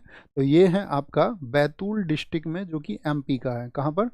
बैतूल जिला जो कहाँ का है साथी? आपका एमपी का है, बैतूल का जिला। और पानी ये कहाँ पर गिराएगी? अपना अरब सागर में। और नदियों के नाम लिखो आप एक एक जो अरब सागर में, सोचिए जरा, तो अरब सागर में ही आपका जल गिरा देती है। और अगर नर्मदा की बात करें, उसका ओरिजिन कहाँ से है, नर्मदा का उद्गम साथी कहाँ से है, तो वो अमरकंटक से निकलती है। कहाँ से, अमरकंटक से, जो मैकाल पर्वत है, अमरकंटक मैकाल पर्वत से, ठीक है, मैकाल पर्वत से ये निकलती है, मैकाल पर्वत से। और याद रख लेना ये भी जल कहाँ पर गिराती है, आपका अरब सागर में, अरब अरब सागर में। अब एक क्वेश्चन हम आपसे पूछेंगे कि भैया अरब सागर में गिरने वाली प्रायद्वीपीय भारत की सबसे बड़ी नदी कौन सी है, पेनिनसुलर इंडिया की सबसे बड़ी रिवर कौन सी है, बोलेंगे भाई फटाफट से, पेनिनसुलर रिवर, बताए फटाफट से, बोलो जी। बहुत शानदार भैया। क्वेश्चन नंबर 12 में देखिए, रंपा विद्रोह क्या हो गया, क्वेश्चन नंबर 12 में रंपा विद्रोह देखिए, 1879। बच्चा आप कह रहे हो 1922 में हुआ, 1922 में दूसरा हुआ है, रंपा विद्रोह 2 बार हुआ, 1879 में पहला हुआ आंध्र प्रदेश में, फिर दूसरा, वो दूसरा लिख के दे तब बोलना 1922 से 24, नहीं तो रंपा विद्रोह हमेशा 1879 आंसर करना है, हमेशा उसी को आंसर करना। क्या बोलेंगे, नर्मदा उद्गम अमरकंटक मैदान से कहाँ गिरती है, अरब सागर में। और याद रख लेना क्या बोलेंगे, अरब सागर में गिरने वाली, अरब सागर में गिरने वाली सबसे सबसे सबसे बड़ी प्रायद्वीपीय नदी है। प्रायद्वीपीय का मतलब, प्रायद्वीप का मतलब तो समझते हो ना, जो तीन ओर जल से घिरा हो। प्रायद्वीपीय भारत की सबसे बड़ी नदी है, भारत की सबसे बड़ी नदी है। इसी नर्मदा को हम बोलते हैं कि उनसे दो स्टेट्स की लाइफ लाइन। नर्मदा कहाँ की लाइफ लाइन है आपका, तो आप बोलेंगे ये एमपी और गुजरात की लाइफ लाइन है, एमपी और गुजरात की जीवन रेखा, एमपी और गुजरात की जीवन रेखा इसको कहा जाता है, एमपी और गुजरात की जीवन रेखा इसको कहा जाता है, याद रख लें। अब हम आपसे पूछेंगे नर्मदा नदी पर कौन सा डैम बना हुआ है, आपको ये बताना है। नर्मदा पर कौन सा बांध बना हुआ है, नर्मदा पर साथी कौन सा बांध अर्थात डैम बना हुआ है। बहुत चर्चित बांध है भैया नर्मदा नदी पर, उसका नाम है सरदार सरोवर। तो सरदार सरोवर किस नदी पर है पूछा जाता है खूब, और किस राज्य में है बताएं।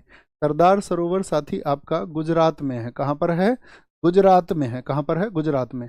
अच्छा मुझे बताओ इंदिरा सागर कहाँ पर है, इंदिरा सागर जो बांध है आपका, तो इंदिरा सागर आपसे पूछे तो आप कहेंगे भैया नर्मदा पर है, कहाँ पर है, नर्मदा पर है। ओंकारेश्वर पूछ ले, बरगी बांध पूछ ले आपसे, ये एमपी के हैं, कहाँ के हैं, ये भैया एमपी के हैं, जो कि नर्मदा पर बने हुए हैं, नर्मदा पर। अगर हम आपसे पूछें तापी पर कौन सा बांध है चर्चित, तापी पर जो डैम है, तापी नदी पर जो साथी आपका बांध है, उसका नाम है उकाई बांध, जो कि कहाँ पर है आपका, गुजरात में। उकाई कहाँ पर है, वो भैया आपका गुजरात में, गुजरात में। और एक पड़ता है आपका काकरापार बांध, काकरापार बांध कौन बताएगा, काकरापार डैम भारत के किस स्टेट में है, काकरापार, गजब सा आंसर आ जाए तो कहेंगे गुजरात में, कहाँ पर है, गुजरात में। निम्न नदियों में से किसका सर्वाधिक बड़ा जल ग्रहण क्षेत्र है, दोस्त हमेशा मैं ये कहूँगा एकाग्रता से पढ़ना, ऑलवेज। आपको कभी भी साथी किसी बेवजह के मोटिवेशन की जरूरत नहीं होनी चाहिए, आपको हमेशा एक अवेयरनेस के साथ में पढ़ना है, क्योंकि ये कहते हैं कि छात्रों का अगर बहुत ज़्यादा प्रेरणा लेने से ध्यान अगर उनका जागरूक होने पर हो जाए, और वो जागरूक हो जाएं कि वो ये क्यों कर रहे हैं, और हर समय यदि वो अपने लक्ष्य को याद रखें और मैनिफेस्टेशन करें अपने लक्ष्य के लिए, यानी उसका एक इमेज बनाएं और उसको पाने के लिए दिल से मेहनत करें, तो वो उनको ज़रूर मिलता है। जितने भी लोगों ने साथी जिस चीज़ को प्राप्त किया है उसके लिए उन्होंने मैनिफेस्टेशन हमेशा किया होता है, उसकी कल्पना की होती है और उसके लिए मेहनत की होती है। तो कल्पना करिए और मेहनत करिए, और इसके अलावा बाकी कोई और रास्ता आपके पास में नहीं होना चाहिए। तो सबसे बड़ा जो साथी जल ग्रहण क्षेत्र है वो किसका है, जल ग्रहण क्षेत्र आता है इसमें दक्षिण की नदियों में गोदावरी का, क्या बोलेंगे, गोदावरी का।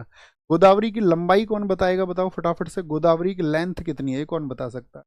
नर्मदा की लेंथ है आपका 1312 किलोमीटर, आपका आंसर देखना चाहेंगे भैया। कृष्णा नदी की लेंथ है आपका 1401 किलोमीटर, तो आप क्या बोलोगे भैया, इसकी जो लंबाई है गोदावरी की वो है 1465 किलोमीटर, यानी दक्षिण भारत की सबसे लंबी है, या बोल दें देश की दूसरी सबसे लंबी नदी है, देश की दूसरी सबसे लंबी। और साथ ही आपका पहली सबसे लंबी कौन सी है, देश की दूसरी लंबी नदी है, second second longest river of India, 1465 kilometre. भैया इसका ओरिजिन कहाँ से है, कहाँ से निकलती है, ये उद्गम है इसका आपका क्या, त्र्यंबकेश्वर पहाड़ी, कौन सी पहाड़ी, त्र्यंबकेश्वर, त्र्यंबकेश्वर त्र्यंबकेश्वर हिल्स है, त्र्यंबकेश्वर पहाड़ी हैं जो कि कहाँ पड़ती हैं, आपका नासिक महाराष्ट्र में है। कहाँ पर है, नासिक महाराष्ट्र में स्थित है, नासिक महाराष्ट्र में। इसी को हम क्या नाम दे देते हैं, गोदावरी को नाम दे देते हैं हम वृद्ध गंगा, वृद्ध गंगा, ठीक है, वृद्ध गंगा, या इसी को हम नाम दे देते हैं दक्षिण गंगा। क्या बोलेंगे, दक्षिण गंगा। लेकिन पूछे दक्षिण भारत की गंगा, तब क्या आंसर होगा, दक्षिण भारत की गंगा अगर बोल दे तो दक्षिण भारत की गंगा, अगर इस तरह के शब्दों का इस्तेमाल करें तब हमारा आंसर होगा कावेरी। क्या बोलोगे, कावेरी। गोदावरी अपना जल कहाँ गिराती है साथी, बे ऑफ बंगाल में। क्या बोलोगे, BOB में, बे ऑफ बंगाल, यानी कि बंगाल की खाड़ी में, बंगाल की खाड़ी में, ठीक है, बंगाल की खाड़ी में ये अपना जल गिराती है। निम्नलिखित में से कौन एक कृष्णा नदी की सहायक नदी नहीं है, भीमा, डान, तेल या फिर तुंगभद्रा। तो तेल नहीं है साथी इसमें से, क्योंकि तेल किसकी है, ये महानदी की सहायक नदी है। ओंग, जोक, तेल, ये सब किसकी है, ये महानदी की सहायक नदी, महानदी। भीमा है, डान है, तुंगभद्रा। तुंगभद्रा के नाम की एक और है, बताओ और कौन कौन सी है, जैसे प्रभा होती है इसमें, प्रभा। एक पंचगंगा इसकी है सहायक नदी, कौन सी, पंचगंगा है, पंचगंगा। दूध गंगा है, दूध गंगा। प्रभा जितनी भी हैं, जैसे कि घाट प्रभा हो गई हमारी, ज़्यादातर घाट प्रभा हो गई, माल प्रभा हो गई, माल प्रभा, माल प्रभा। मूसी नदी हो गई, मूसी रिवर हो गई, मूसी रिवर। क्या बोलोगे, मूसी रिवर, ठीक, मूसी रिवर हो गई। और क्या बन सकता है इसमें, भीमा, डान, तेल, तुंगभद्रा। और हाँ देखो, अभी हमने बताया गोदावरी की लंबाई कितनी है, 1465। कृष्णा की कितनी, कृष्णा की 1401। क्वेश्चन अगर ये बन जाए ना, प्रादीपीय भारत की दूसरी सबसे लंबी, गोदावरी तो पूरे भारत की है। क्या बोलेंगे, गोदावरी तो पूरे भारत की है। क्या बोलेंगे, आपका कृष्णा नदी की एक सहायक नदी नहीं है, तो बोलेंगे 1401 हो गया ये तो। और एक साथ यहाँ पे क्वेश्चन बनता है, कृष्णा नदी का जो साथी आपका डिस्प्यूट है, कृष्णा नदी जल विवाद किन राज्यों के बीच में, बताना, जो वाटर डिस्प्यूट है, जल विवाद किन राज्यों के बीच में, कृष्णा नदी जल विवाद। क्वेश्चन ऐसे बनेगा, कौन सा स्टेट इसमें शामिल नहीं है, तो याद रखना महाराष्ट्र है इसमें, कर्नाटक है, कर्नाटक है। एक राज्य हम अलग लिखेंगे जो नहीं होगा, वो आपको पहचानना है। इसमें साथी आपका तेलंगाना है, क्या बोलेंगे, तेलंगाना है। एक साथी इसमें उड़ीसा है, उड़ीसा है, उड़ीसा हो गया। एक आपका आंध्र प्रदेश हो गया इसमें, क्या बोलेंगे, एक इसमें आंध्र प्रदेश हो गया। तो बताओ कौन सा इनमें से नहीं है, कौन सा इनमें से नहीं है, बताएंगे कौन सा इनमें से नहीं है। तो आप बोलेंगे भैया उड़ीसा आपने गलत लिख दिया है, बाकी चारों हैं। कृष्णा नदी पर एक बांध है बहुत चर्चित आपका, इस पर जो डैम है आपका, कृष्णा नदी पर जो डैम पड़ता है उसका नाम है नागार्जुन सागर बांध। कौन से दो राज्यों के साथ में है नागार्जुन सागर, नागार्जुन सागर दो राज्यों के साथ में है साथी, आपका आंध्र प्रदेश में, और आपका क्या बोलेंगे, एक आपका दूसरा राज्य आप बताओ, आंध्र प्रदेश के साथ में किसके साथ में है, आपका आंध्र प्रदेश के साथ में दूसरा राज्य कौन सा है, वो आपको बताना है, वो आपको बताना। आंध्र प्रदेश के साथ में दूसरा राज्य कौन सा, एक श्रीशैलम बांध है आंध्र प्रदेश का, श्रीशैलम। क्या बोलोगे, श्रीशैलम। भैया ये आंसर बताओ, नागार्जुन सागर आंध्र प्रदेश और कौन से दूसरे राज्य के साथ में, श्रीशैलम आपका आंध्र प्रदेश का है, कृष्णा नदी पर है। एक अलमाटी आता है जिसको लाल बहादुर शास्त्री जी के नाम से जानते हैं हम, अलमट्टी भी बोल देते हैं, अलमट्टी डैम, ये कर्नाटक का है, ये कर्नाटक का है। नागार्जुन सागर आंध्र प्रदेश के साथ में, और कहाँ पर भैया, तमिलनाडु, तमिलनाडु, तमिलनाडु, तमिलनाडु, तमिलनाडु, एकदम से ठीक है, तमिलनाडु, तमिलनाडु। प्यारे साथियों एकदम से ठीक आंसर आपने दिया है। इस वर्ष भारतीय रुपए का एक ही माह में 2 बार अवमूल्यन किया गया, की वैल्यू कर दिया गया। भारत में किस लिए किया जाता है अवमूल्यन, किस लिए होता है आपका, ताकि साथी गिरा करके आपका पैसे की कीमत गिरा करके यहाँ पर लोग निवेश अपना बढ़ाएं, निवेश बढ़ाएं आपका, ताकि यहाँ पर इन्वेस्टमेंट करें, निवेश को आपका इन्वेस्टमेंट को बढ़ाने के लिए किया जाता है। रुपए का एक ही माह में अवमूल्यन आपका 1991 में हुआ। कब, 1991 में एक ही माह में, एक बार तो 1 जुलाई को किया गया और एक बार 3 जुलाई को। कौन थे आरबीआई के गवर्नर, बताओ, आरबीआई के गवर्नर, इस समय की रिपोर्ट्स आपको पता होनी चाहिए। क्या बोलेंगे, ये थे आपका एस वेंकट रमन। कौन थे, एस वेंकट रमन थे। और पहली बार डिवैल्यू कब किया गया था, पहली बार डिवैल्यू कब किया गया था बताओ, 1991 को कहा जाता है भारत का आर्थिक सुधार वर्ष, भारत का इकोनॉमिक इकोनॉमिक रिफॉर्म ईयर किसको कहा जाता है, economic reform year of India, Bharat का आर्थिक सुधार वर्ष। क्योंकि आपको पता है 1991 में क्या किया गया था, कौन सी पॉलिसी थी पीवी नरसिम्हा राव जब आपका वित्त मंत्री थे मनमोहन सिंह जी, तो आप सबका आंसर आएगा एलपीजी, यानी कि लिबरलाइजेशन, प्राइवेटाइजेशन और ग्लोबलाइजेशन को, यानी कि आपका उदारीकरण को, वैश्वीकरण को और साथ ही आपका निजीकरण को बढ़ावा दिया गया था।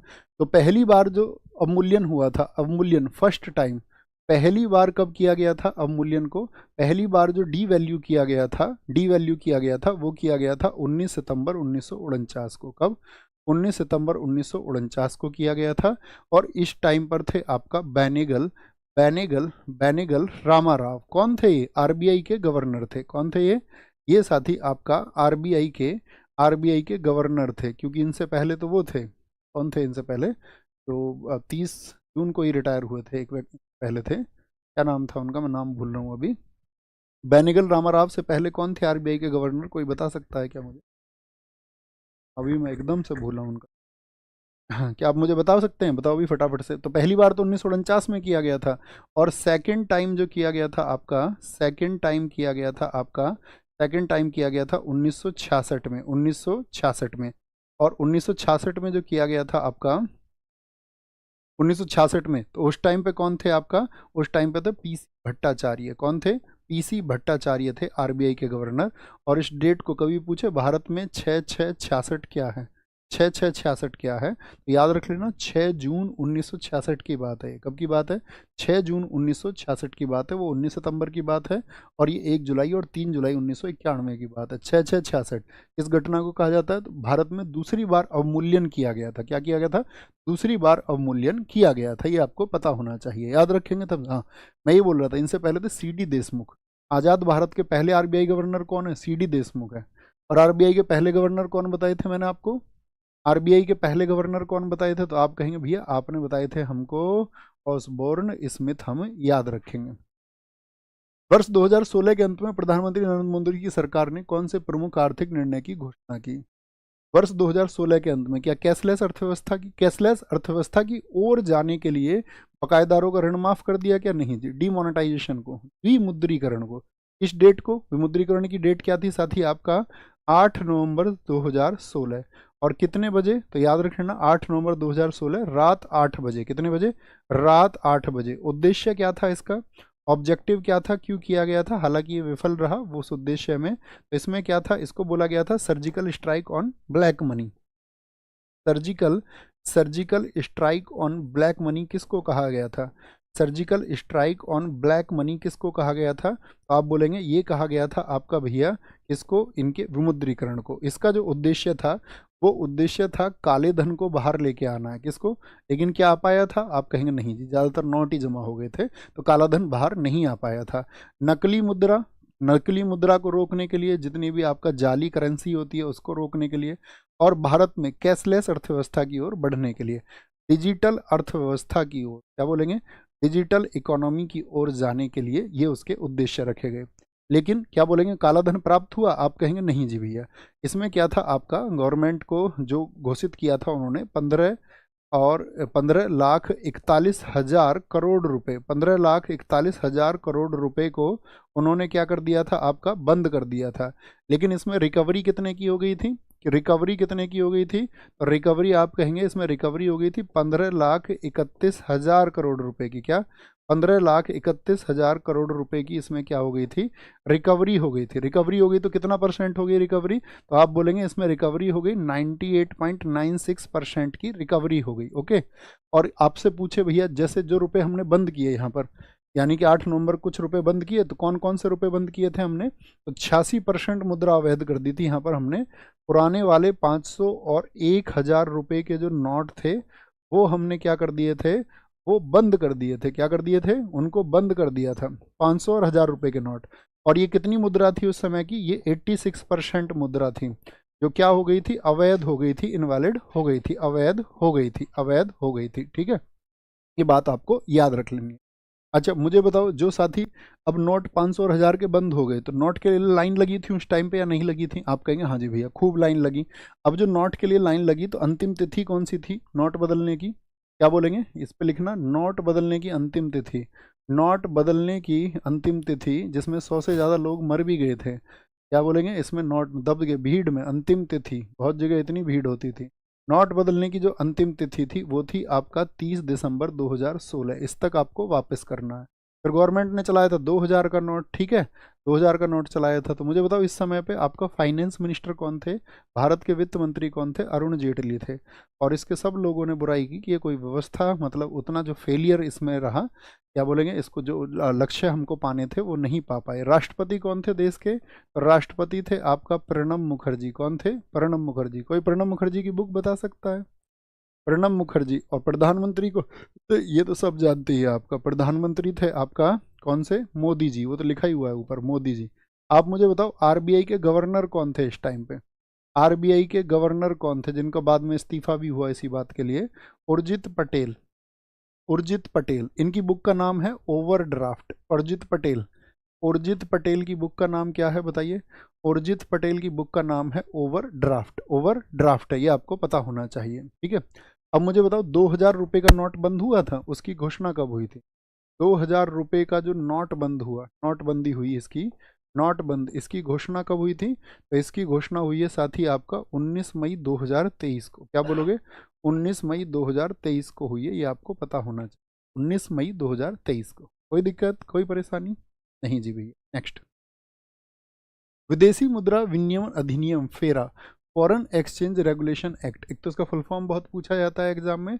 1973 का है, लागू हुआ 1974 में। क्या उद्देश्य था, भारत में उदारीकरण को बढ़ावा देने के लिए या विदेशी मुद्रा के लिए, बिल्कुल ठीक है। विनियमन का मतलब ही क्या हो गया, रेगुलेशन करना, विदेशी मुद्रा लेन देन को विनियमित करना, और साथ में कंजर्व फॉरेन एक्सचेंज, विदेशी मुद्रा का संरक्षण करना। लेकिन फेरा की जगह हम क्या लेके आए थे, फेरा की जगह हम लेके आए थे, फेरा की जगह फॉरेन एक्सचेंज रेगुलेशन एक्ट, इस जगह हम लेके आए थे आपका, क्या बोलेंगे, विदेशी मुद्रा विनियमन अधिनियम की जगह फेमा। फेमा का मतलब क्या है, फेमा था फॉरेन एक्सचेंज मैनेजमेंट एक्ट, यानी कि विदेशी मुद्रा प्रबंधन अधिनियम हम ले आए।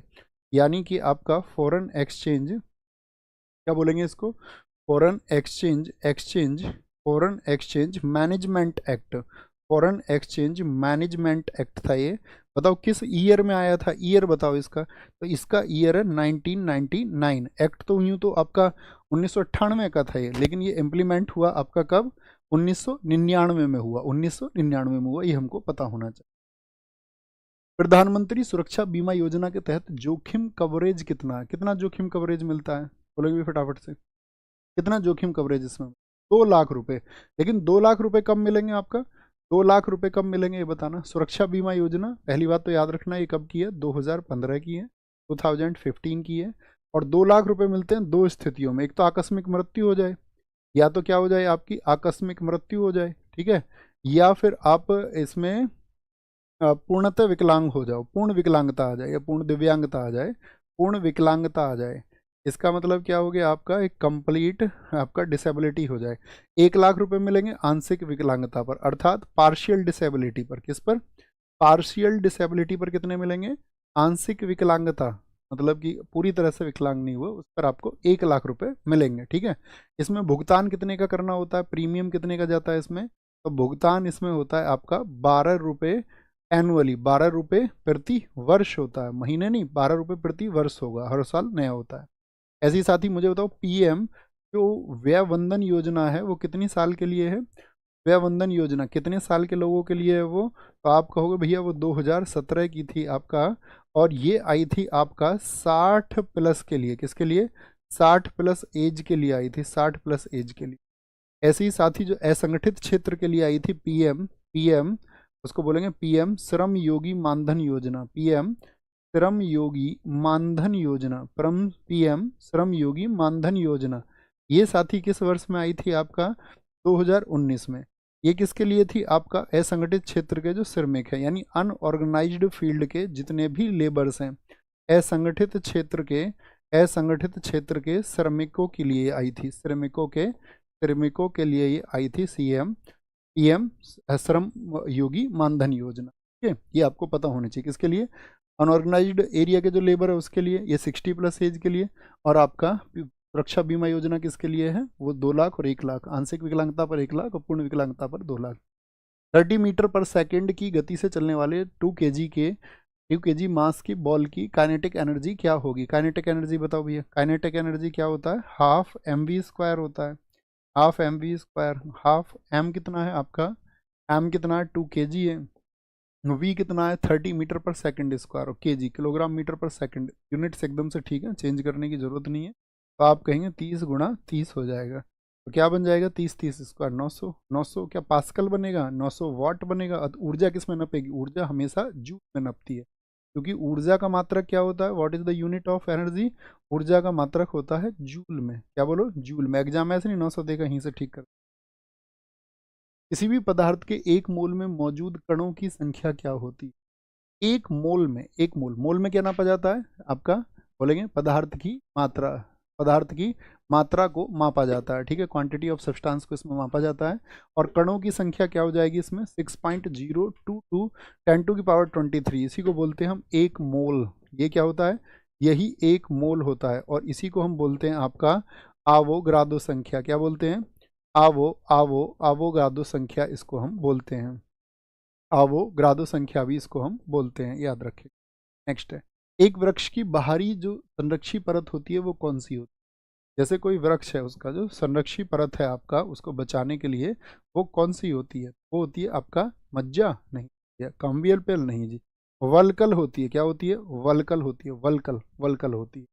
वृक्ष से हम एक चीज समझ सकते हैं हमें, तो वृक्ष में ये क्या बताया था मैंने स्ट्रक्चर, ये क्या होता है जिसमें वृक्ष होता है आपका, ये क्या है बताइए जरा फटाफट से। आप कहेंगे ये तना है, तना। क्या बोलते हैं इसको, तना हम इसको बोलते हैं।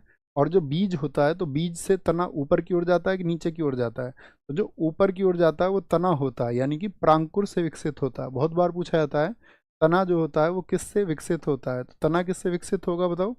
तना हमेशा प्रांकुर से विकसित होगा। प्रांकुर से विकसित का मतलब क्या हो गया, जो प्लूमल है इससे वो डेवलप होता है, किससे, प्लूमल से। और जो नीचे की तरफ जा रहा है ये क्या है, ये मूलांकुर है, मूलांकुर, तो जड़ बनाता है मूलांकुर। मूलांकुर का मतलब ये आपका रेडिकल हो गया, क्या हो गया, रेडिकल हो गया। ओके, अच्छा, हम यहाँ पर आपसे पूछ लें, जैसे कि तना हो गया, क्या, तना हो गया, तना। अब मुझे बता सकते हैं तने के कितने प्रकार होते हैं, स्टेम के कितने टाइप्स का होता है, टाइप ऑफ स्टेम्स। तने के प्रकार बताइए आप मुझे, तने के प्रकार बोलो भाई फटाफट से। तने के प्रकार कितने होते हैं, सारे लोग आंसर करें। तने के प्रकार भैया 3 होते हैं। कितने होते हैं, 3 होते हैं, 3 होते हैं। जैसे कि एक इसमें सबसे पहले जो तना होता है, तने के 3 प्रकारों में आपका तने के 3 प्रकारों में, जैसे कि इसमें सबसे पहले जो तना होता है उसको बोलते हैं अंडरग्राउंड। कौन सा, अंडरग्राउंड होता है, अंडरग्राउंड। अंडरग्राउंड का मतलब भूमिगत, यानी कि वो जड़ जो भूमि के अंदर होगी। इसका उदाहरण बताओ कोई मुझे। जैसे कि भैया आपका आलू हो गया, आलू कहाँ रहता है, भूमि के अंदर रहता है। दूसरी क्या होती है आपका, दूसरी होती है हमारी सब एरियल। सब एरियल का मतलब क्या होता है, जो अर्धवायुवीय हो, क्या हो, जो आपका साथी अर्धवायुवीय हो, यानी कि कुछ अंदर और कुछ बाहर। यानी कुछ जड़ें आपने देखी होंगी अंदर, कुछ बाहर आ जाती हैं। क्या बोलेंगे, जमीन के अंदर या बाहर। एक होता है आपका एरियल, जिसमें जैसे पेड़ है, वो क्या होता है, उसका जो तना होता है वो बाहरी होता है, हमेशा जमीन में नहीं होता। ये होता है वायवीय। ज़्यादातर जो वृक्ष हैं, पेड़ हैं, वो उसी में आते हैं, वायवीय में। अंडरग्राउंड में बहुत अच्छी बात है, अंडरग्राउंड में अगर हम अंडरग्राउंड की कैटेगरी बनाएं तो इसमें भी बहुत अच्छी कैटेगरी बनती है आपका। 4 कैटेगरी इसमें बन जाती हैं। जैसे एक तो कंद बन जाती है, कौन सी, एक तो इसमें बन जाती है कंद। कंद का मतलब होता है आपका जो स्टेम ट्यूबर है। स्टेम ट्यूबर कौन सा होता है बताओ, स्टेम ट्यूबर होता है आपका आलू। स्टेम ट्यूबर कौन सा होता है, आलू। एक इसमें बनती है प्रकंद। तो प्रकंद का उदाहरण बताओ मुझे। प्रकंद बोले तो आपका जो राइजोम होती है, तो प्रकंद का उदाहरण होता है आपका हल्दी, टर्मरिक हो गया आपका। एक आपका अदरक हो गया, अदरक, क्या बोलेंगे इसको, अदरक हो गया आपका। और प्रकंद के अलावा एक उदाहरण होता है आपका सल्क कंद। कौन सा, सल्क कंद, जिसको हम बोलते हैं बल्ब। और बल्ब का एग्जाम्पल कौन सा होता है, बल्ब का एग्जाम्पल कौन सा होता है, प्याज हो गई, जैसे ओनियन हो गया आपका। एक लहसुन हो गया, लहसुन, क्या बोलेंगे इसको, ये गार्लिक हो गया आपका।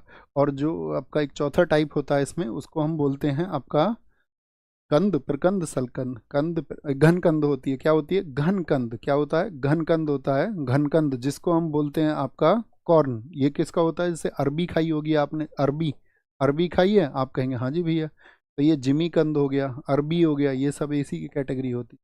ये तने के प्रकार हैं जो अक्सर पूछ ले जाते हैं। कंद का उदाहरण कौन सा, निम्नलिखित में से प्रकंद कौन सा, निम्नलिखित में घन कंद कौन सा, निम्नलिखित में से तलकंद कौन सा है, ऐसे आपसे पूछ लेगा, ठीक है, कभी भी पूछ सकता है, कभी भी। नेक्स्ट, निम्न में से कौन सा एक एंजाइम है जो प्रोटीन का विखंडन करता है, जो इसको प्रोटीन को तोड़ता है। तो लाइपेज, लाइपेज नहीं भैया, लाइपेज प्रोटीन को नहीं तोड़ता, लाइपेज तोड़ता है आपका किसको, फैट को, किसको, वसा को तोड़ता है, किसको, फैट को तोड़ने का काम करता है। एमाइलेज जो लार में पाया जाता है, ये किसको, स्टार्च को, शर्करा में स्टार्च को तोड़ता है, किसको, स्टार्च बोले तो मंड को तोड़ता है आपका। टाइलिन तोड़ देगा क्या, आप कहेंगे नहीं भैया, टाइलिन ये मानव लार में पाया जाता है, किसमें, लार में पाया जाता है, भोजन के पाचन में काम करता है, लार में पाया जाता है। पैप्सिन तोड़ देता है आपका, प्रोटीन के विखंडन को कर देगा, क्योंकि इसमें क्या है आपका, इसमें क्या होता है पैप्सिन में, जो हमारा आमाशय, आमाशय समझते हैं, पेट, ठीक है, आमाशय से निकलता है हमारे से क्या, जठर रस, जिसको गैस्ट्रिक जूस आप कहते हैं, वो जठर रस में ये पाया जाता है। किसमें, कौन से जूस में पाया जाता है बताओ, गैस्ट्रिक जूस, जठर रस में ये पाया जाता है। पैप्सिन कहाँ पाया जाता है, आमाशय से जठर रस निकलता है, उसी में ये पाया जाता है, पाया जाता है। और क्या करता है काम, ये फिर प्रोटीन को पचाने का काम कर देता है, प्रोटीन को पचाने का काम कर देगा आपका पैप्सिन, पैप्से पोप्सिन, पैसे प्रोटीन हो। वर्ष 2024 में भारत का पहला संविधान संग्रहालय कहाँ पर स्थापित किया गया। कॉन्स्टिट्यूशन म्यूजियम कहाँ पर बना है हमारा, राजस्थान में, कर्नाटक में, उत्तर प्रदेश में, या फिर हरियाणा में। तो आप कहोगे भैया हरियाणा में, हरियाणा में। और यहीं पर बना है साथ ही हरियाणा में आपका पहला हड़प्पा संग्रहालय। बताओ हड़प्पा संग्रहालय कहाँ पर है, ये तो बहुत दिन से आप पढ़ रहे होंगे इसको, तो हिस्ट्री में भी अब पढ़ने लगे होंगे आप इसको। पहला हड़प्पा संग्रहालय है आपका राखीगढ़ी में, कहाँ पर, राखीगढ़ी में है, कहाँ पर है, राखीगढ़ी में है आपका। अच्छा मुझे बताओ, भारत का पहला जो ओपन म्यूजियम बन रहा है, भारत का पहला ओपन म्यूजियम यानी कि भारत का पहला खुला संग्रहालय, पहला खुला संग्रहालय अर्थात भारत का पहला जो ओपन म्यूजियम है वो साथी कहाँ पर बन रहा है, तो ओपन म्यूजियम बन रहा है शहीदी पार्क में। क्या बोलोगे, शहीदी पार्क में। बन क्या रहा, बन गया पिछले ईयर में, नवंबर 2024 में। कहाँ पर है शहीदी पार्क बताओ, जगह है आपका नई दिल्ली में। कहाँ पर, नई दिल्ली में ये बना है आपका, नई दिल्ली में बना है। मुझे बताओ, देश का पहला डूबता हुआ, देश का पहला डूबता संग्रहालय, ड्राउन म्यूजियम कहाँ पर है आपका, ड्राउन म्यूजियम, डूबता हुआ संग्रहालय, ये कहाँ पर है, ये है आपका जो हुमायूं की कब्र है। हुमायूं की कब्र भी कहाँ पर है, हुमायूं की कब्र आपका नई दिल्ली में। यूनेस्को में कब लिस्ट हुई थी हुमायूं की कब्र, बताना आप मुझे बताओ। पहला पांडुलिपि जो फर्स्ट मैन्यूस्क्रिप्ट म्यूजियम था भारत का, मैन्यूस्क्रिप्ट म्यूजियम, तो वो पहला संग्रहालय वो कहाँ पर है, वो है आपका तिरुवनंतपुरम में। कहाँ पर, तिरुवनंतपुरम में। और तिरुवनंतपुरम बोले तो केरला में। कहाँ पर, तिरुवनंतपुरम बोले तो केरला में वो स्थित है। कहाँ पर है, तिरुवनंतपुरम अर्थात केरला में वो स्थित है। बंदरगाह, जहाजरानी और जलमार्ग मंत्रालय के ब्रांड एम्बेसडर के रूप में किसको नियुक्त किया गया है, किसका, पोर्ट शिपिंग और वाटरवेज के रूप में। अभी बहुत चर्चित रही आपका मनु भाकर, क्यों चर्चित रही, क्योंकि एक ही ओलंपिक में 2 मेडल जीते। मुझे बताओ ये मंत्रालय किसके पास में, बंदरगाह, जहाजरानी और जलमार्ग मंत्रालय, ये पास में भैया। इसके मंत्री हैं सर्बानंद सोनोवाल, अभी चेंज तो नहीं हुए, आप बताओ मुझे एक बार। सर्बानंद सोनोवाल हैं, कौन है, सर्बानंद सोनोवाल हैं। कुछ ब्रांड एम्बेसडर आपसे पूछेंगे दोस्तों, बताओ टाटा के कौन है, टाटा मोटर्स के, टाटा मोटर्स के ब्रांड एम्बेसडर कौन है, ठीक है, टाटा मोटर्स के बताओ। स्टेट बैंक ऑफ इंडिया के बताओ, स्टेट बैंक ऑफ इंडिया के। आप मुझे बताओ बीपीसीएल के, किसके, बीपीसीएल के। भारत पाकिस्तान युद्ध में वर्दी ले रखी है इन्होंने, state bank of India, MS Dhoni. एक शब्द नहीं निकला इनके मुंह से, एक शब्द नहीं निकला धोनी के मुंह से। टाटा मोटर्स, विक्की कौशल, क्या बोलोगे, विक्की कौशल, विक्की कौशल, विक्की कौशल को। बीपीसीएल की बात करें आपका नीरज चोपड़ा, क्या बोलोगे, नीरज चोपड़ा। कौन, बीपीसीएल, नीरज चोपड़ा को बनाया गया, भारत पेट्रोलियम कॉरपोरेशन लिमिटेड। और आपका फिट इंडिया के बताओ, फिट इंडिया के कौन है भैया, फिट इंडिया के, फिट इंडिया के आयुष्मान खुराना है। कौन है, आयुष्मान खुराना, आयुष्मान खुराना, आयुष्मान खुराना, आयुष्मान खुराना। अच्छा आप मुझे बताओ इस बार, एक तो आप बताओ खो खो वर्ल्ड कप 2025 का कौन रहा, प्यूमा के कौन है ये बताओ, प्यूमा के ब्रांड एम्बेसडर, प्यूमा के, क्योंकि चेंज हो गए प्यूमा के, और प्यूमा के चेंज को होके कौन बन गई आपका, PV Sindhu, PV Sindhu. Puma एक ब्रांड है, आप जानते होंगे कपड़े और जूतों का। प्यूमा हो गया आपका। एक मुझे बताओ खो खो वर्ल्ड कप जो 2025 रहा, अभी हमने इसके रिजल्ट आपको बताए थे, इससे क्वेश्चन पूछे जाएंगे, याद रख लेना। खो खो वर्ल्ड कप सलमान खान, क्या बोलोगे, सलमान, सलमान खान, सलमान खान। और बिस्लरी की कौन है जो पानी पिया जाता है, बिस्लरी, बिस्लरी की जो ग्लोबल एम्बेसडर बनी है वो कौन बनी है, बिस्लरी। खो खो सलमान एकदम ठीक है। बिस्लरी का बताएंगे प्यारे साथी सभी, तो बिस्लरी के भैया आपका सलमान खान, क्या बोलोगे, सलमान खान। आपका उत्साह साथी कम नहीं होना चाहिए पढ़ते समय, याद रख लेना। हम भी आपके साथ में खड़े होते हैं, जब आप खड़े होते हैं, आप बैठ के पढ़ रहे होते हैं, हम खड़े होकर पढ़ा रहे होते हैं निरंतर, जितनी देर आप पढ़ोगे उतनी देर हम पढ़ाएंगे, प्रॉपर पढ़ाएंगे, ठीक है। इसमें बैठने से भी दुगनी ऊर्जा लगती है, तो मैं ये समझूंगा आप अपना भाई मानते हुए मुझे ये महसूस करें कि हाँ भैया मेहनत करेंगे तो हम भी करेंगे, साथ में करेंगे, ठीक है, साथ में करेंगे। थम्स अप करो जी भैया, साथ में मिल के करेंगे। कौन सा देश 28वें राष्ट्रमंडल अध्यक्ष सम्मेलन 2026 की मेजबानी करेगा? भारत, अमेरिका, इटली या फिर फ्रांस? तो भारत करेगा, इसका कौन करेगा? भारत करेगा राष्ट्रमंडल अध्यक्ष 2026 की मेजबानी। और 2025 में भारत में मेजबानी किसकी? भारत में मेजबानी एआई शिखर सम्मेलन की। क्या बोलोगे? एआई शिखर नहीं, एआई शिखर सम्मेलन भारत नहीं, फ्रांस करने वाला है उसको। क्या बोलेंगे? एआई शिखर सम्मेलन उसको फ्रांस करेगा। एआई शिखर सम्मेलन बोलो जी। एआई शिखर सम्मेलन 2025 कहाँ पर होगा? वो साथी आपका भारत, कहाँ पर? फ्रांस में होगा। भारत याद आ रहा, कहाँ पे होगा? वो फ्रांस में होगा, फ्रांस में होगा, ठीक है। अच्छा हमें बताओ, जो नौवा जो वैश्विक प्रौद्योगिकी के लिए, जो ग्लोबल टेक्नोलॉजी के लिए होगा, नौवा वैश्विक प्रौद्योगिकी के लिए, वैश्विक प्रौद्योगिकी के लिए, वैश्विक प्रौद्योगिकी के लिए जो शिखर सम्मेलन होगा, वो साथी शिखर सम्मेलन वो कहाँ पर होगा? तो आपका आंसर होना चाहिए कि वो होगा भैया आपका नई दिल्ली में। कहाँ पर? नई दिल्ली में होगा। बिम्स्टेक शिखर सम्मेलन बताना 2025 का कहाँ होगा? भैया बिस्लरी का पात्र कौन है? प्रिय यदु, एकदम ठीक कहा है प्रिय मेरे भाई, तुम प्रिय से और ज्यादा प्रिय हो गए हो एक प्रिय उत्तर दे करके, ठीक है। तो नौवा हो गया आपका। एक मुझे बताओ क्या बोला मैंने? बिम्स्टेक शिखर सम्मेलन, बिम्स्टेक शिखर सम्मेलन, क्या बोलोगे? बिम्स्टेक शिखर सम्मेलन, बिम्स्टेक शिखर सम्मेलन वो साथी आपका बैंकॉक में हुआ था। कहाँ पर हुआ था? बैंकॉक कहाँ पर पड़ता है? थाईलैंड में। क्या बोलोगे? थाईलैंड में। और ये कब की बात कर रहे हैं हम? 2025 की बात कर रहे हैं, 2025 की बात कर रहे हैं, ये भी 2025 की बात हम कर रहे हैं। हिंद महासागर सम्मेलन कहाँ पर हुआ बताना? हिंद महासागर सम्मेलन, जो हिंद ओशियन समिट हुआ साथी आपका, वो कहाँ पर हुआ? वो मस्कट में हुआ। मस्कट किसकी राजधानी है बताओ? मस्कट कहाँ पर पड़ता है? ये ओमान में पड़ता है, ओमान में। कहाँ पर? ओमान में पड़ता है, ओमान में। इंटरनेशनल विकलांगता शिखर सम्मेलन कहाँ पर हुआ साथी? इंटरनेशनल विकलांगता शिखर सम्मेलन कहाँ पर हुआ? बोलो। बहुत बढ़िया। इंटरनेशनल विकलांगता शिखर सम्मेलन वो जर्मनी के बर्लिन में हुआ है। कहाँ पर? बर्लिन में हुआ है, बर्लिन में हुआ है। आज का होमवर्क आपके लिए है 18वें, क्या बोलेंगे? 18वें प्रवासी भारतीय दिवस सम्मेलन किस शहर में हुआ? वह प्रवासी भारतीय दिवस के बारे में रिसर्च करें। ये आपके लिए आज होमवर्क है, इसको अच्छे से पढ़ना। प्रवासी भारतीय दिवस पहली बार कब मनाया गया? 9 जनवरी 1915 से इसका क्या संबंध है? गांधी जी किस तरह आए? गांधी जी कहाँ रहे थे? और याद रख लो, अपने जो नोट्स बनाते हो ना, जितने भी मेरे पास भेज रहे हो, मैं देख रहा हूँ, मैं आपको हमेशा बताता हूँ पेपर पे जगह छोड़ो। जगह तुम छोड़ते नहीं हो, हमेशा अपने पेपर में इतनी जगह नीचे छोड़ दिया करो भाई। कभी कोई एडिशनल कुछ लिखना हो तो बाद में क्या बार बार उसको यहाँ पर फिर आप इन फ्यूचर अपनी रिसर्च के दौरान नोट कर सकते हो। थोड़ा सा खुला खुला नोट्स बनाओ, थोड़ा सा खुला खुला, बीच में जगह छोड़ दिया करो। और हमेशा एक रिसर्चर रहो थोड़े से, है ना, हमेशा एक रिसर्चर रहो। गूगल से चीज़ों को थोड़ा सा सर्च कर लिया करो। कभी भी आपको लगे कि चीज़ इसके इर्द गिर्द चीज़ है तो नोट डाउन किया करो। हम सब करो जी भैया, हम जगह बना करके लिखेंगे।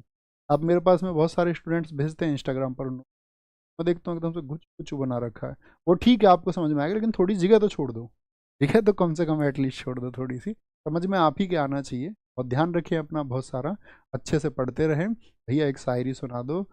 दो घड़ी के साथी को, मतलब अप्लाई भी करना। दो घड़ी के साथी को हम सफ़र समझते हैं, दो घड़ी के साथी को हम सफ़र समझते हैं, हम किस कदर पुराने हैं इस नए ज़माने में, तेरे पास आने में आधी उम्र गुजारी है, तेरे पास आने में आधी उम्र गुजारी है, आधी उम्र गुजारी है तुझसे दूर जाने में। ठीक है, ये बड़ी मतलब गहरी सी है, अगर मैच करोगे तो तब समझ में आएगी। ख्याल रखना। जय हिंद, जय भारत, टेक केयर।